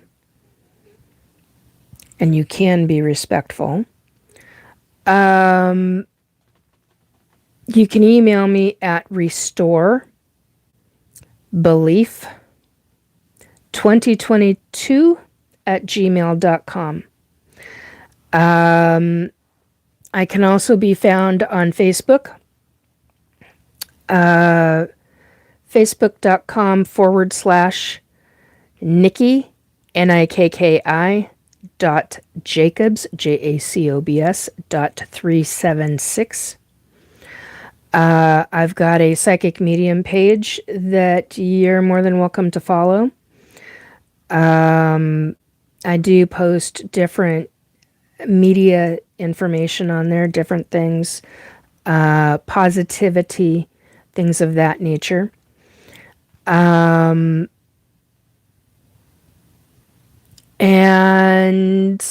I will block your ass if you pull the kind of things that were pulled in my chat tonight, which thank you again, Para. There are a lot of abductees, a lot of paranormal experiencers out on this planet. And if you cannot handle that, then you have no business watching anybody who is an ET abductee, talking about it, who is a psychic medium, talking about those experiences, dealing with all kinds of woo. If you cannot handle it, then why the hell are you showing up here? Why the hell are you showing up in people's chats? If you're going to be rude, disrespectful, you're going to get your ass booted. Thank you, Para. I appreciate that very much. Many of us are talking about our experiences, and if you don't like it, tough shit. If you can't handle it, leave without being rude. If you can't be respectful, you're going to get into a lot of problems. You're going to have a lot of things that are going to be coming up. I've got a lot of people in my life who appreciate what I talk about because they are experiencers themselves, or they're questioning things and they want to learn more,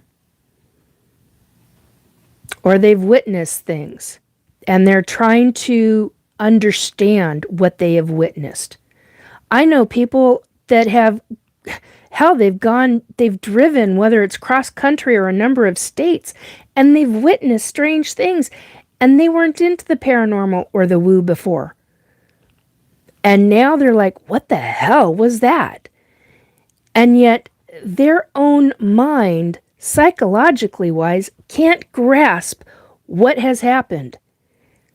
If you are so heavily invested into the sciences and you can't get beyond, what the fuck are you doing in this arena?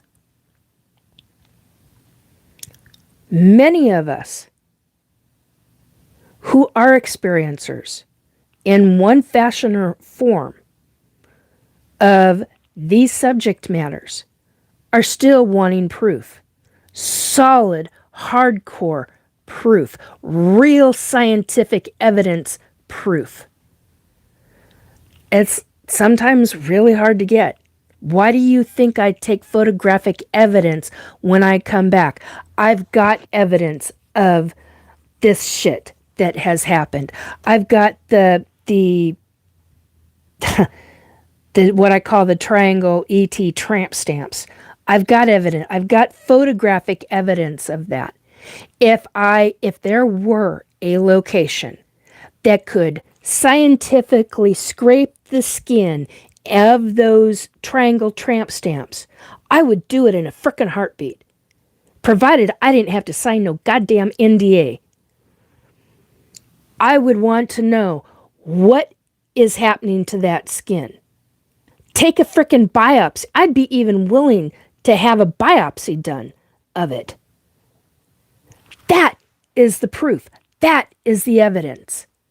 Photographs, yeah, that's your best option as an ET abductee. You'll be lucky if you can get more than that. You'd be very lucky. There are people who go through and don't have a clue that they're an ET abductee and have never had surgery on their body. And all of a sudden, they have to have a CAT scan or some kind of MRI of their body. And the science has just proven there's a tracking device. There's some kind of weird little tiny piece of metal in their body. How the hell did it get there? They go to take that out. And then the doctors want to keep it. No, that's your proof. That's your evidence. They're taking it for their own frickin' devices and purposes. That's your evidence. That came out of your body. I don't care if it's not, that is a medical, that is piece of you. It's technically ET or whoever it originally belongs to, but that's evidence. That's proof. That is definitive proof. Do you know how many people have had that kind of experience where it's been items have been taken out of their body and they have not had any kind of implants put in, any kind of devices put into their body.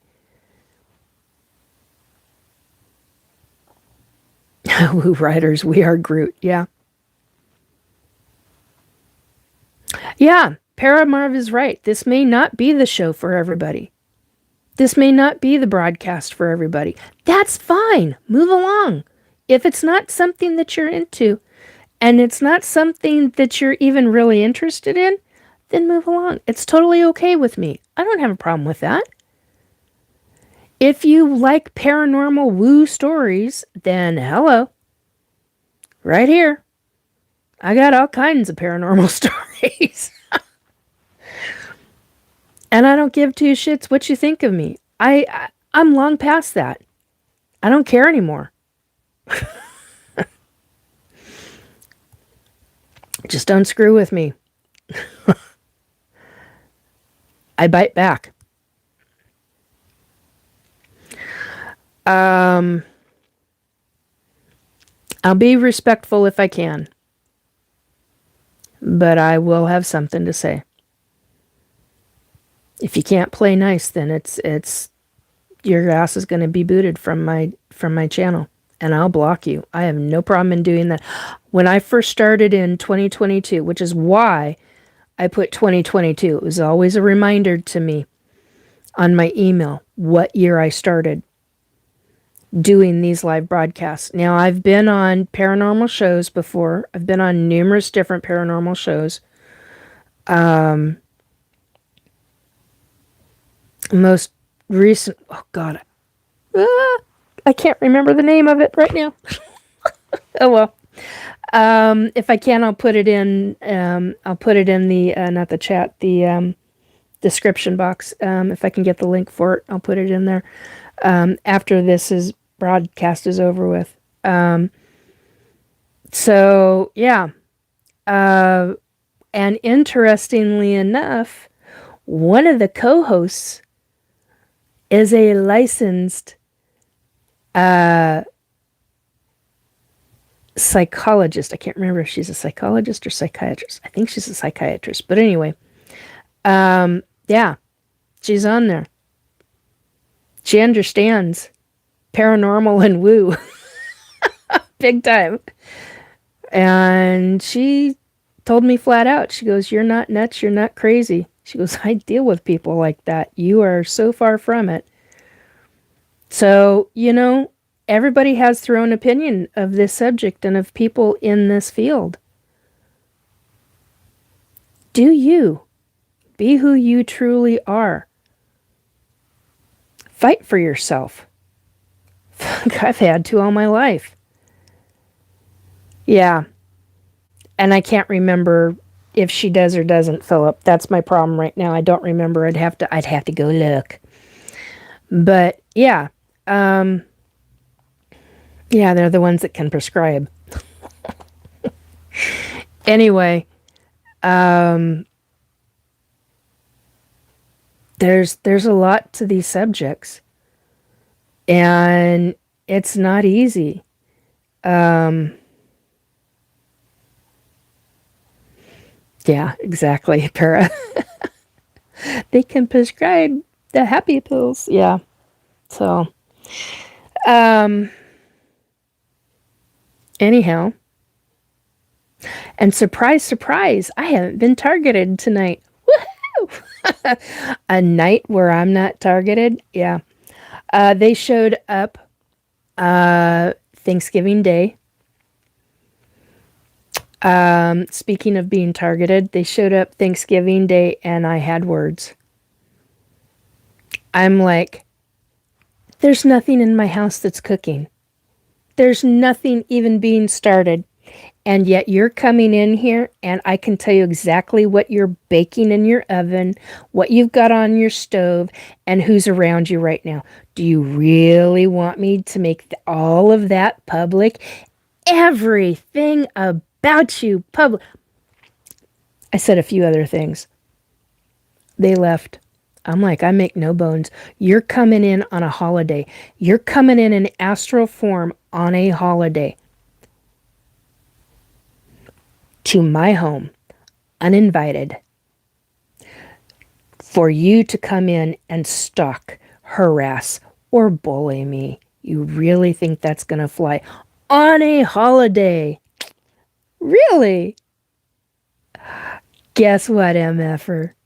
I have choice words and I have actions I can take. Needless to say, they left.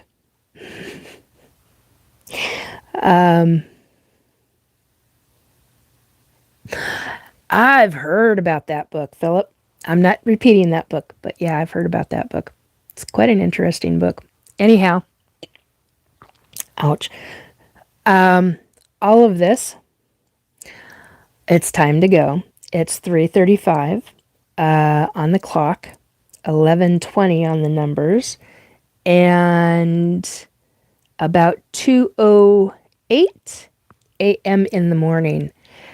I went a bit farther, but considering I started 32 minutes later than I normally do, it's not too bad. Anyhow, for those that are sticking around, I do hope you have a very good weekend, the rest of your weekend. I hope that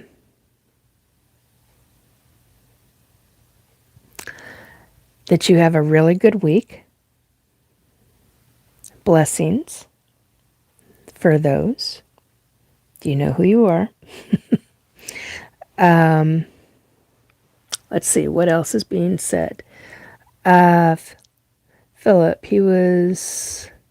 Oh, you're talking about the book. He was aware of all that and the line of brain-numbing research that was being studied at the time. Brilliantly prophetic was... Okay, I've never been able to pronounce the first name. Huxley is the last name. He saw the patterns most don't see. Yes. Little Kim says peptides are good for the body. Yeah, there's a number of things that are really good. Good for the brain, good for the body. Philip says The Doors of Perception is an essay he wrote in 1954. You know, there's a number of books that I've actually really wanted to read.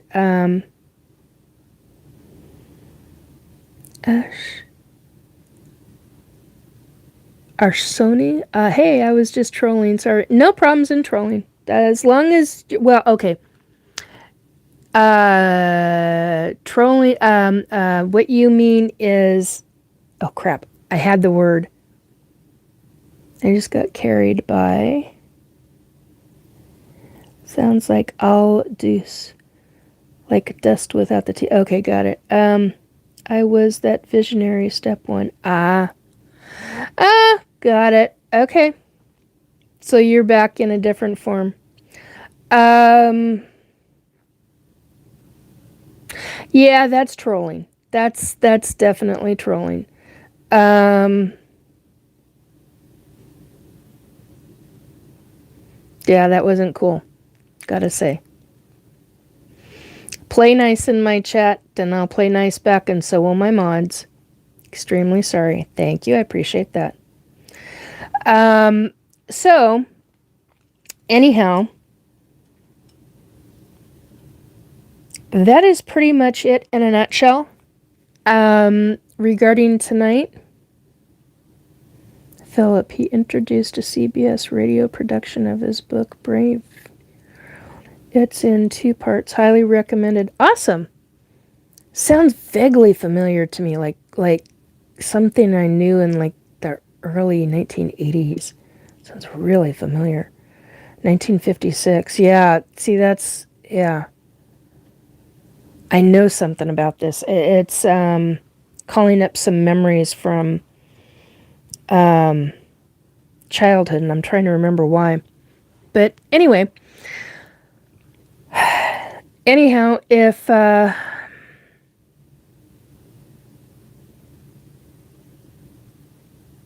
Not if, but if you are doing good,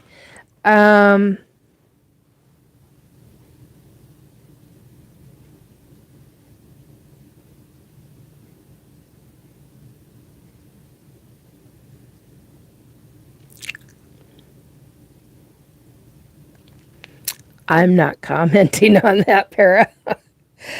um, anyhow, if you're wanting more information,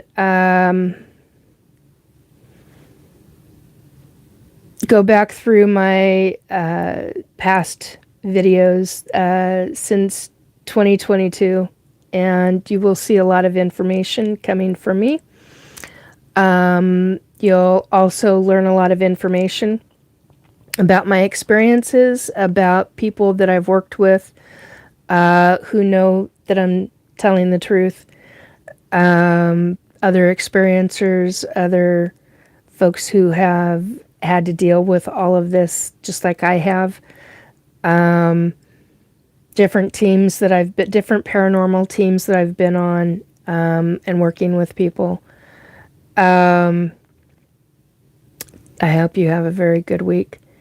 Very safe week. We're coming up into December, and there's a lot going on this coming month. So this month of December. So, take heed. Be prepared for all different kinds of weather and winter environments. If you're in any place that is not hot right now,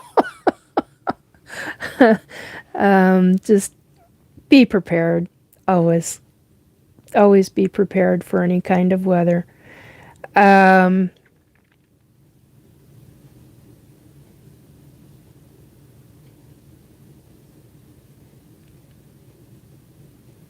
Anyhow, on that note, have a good week, guys.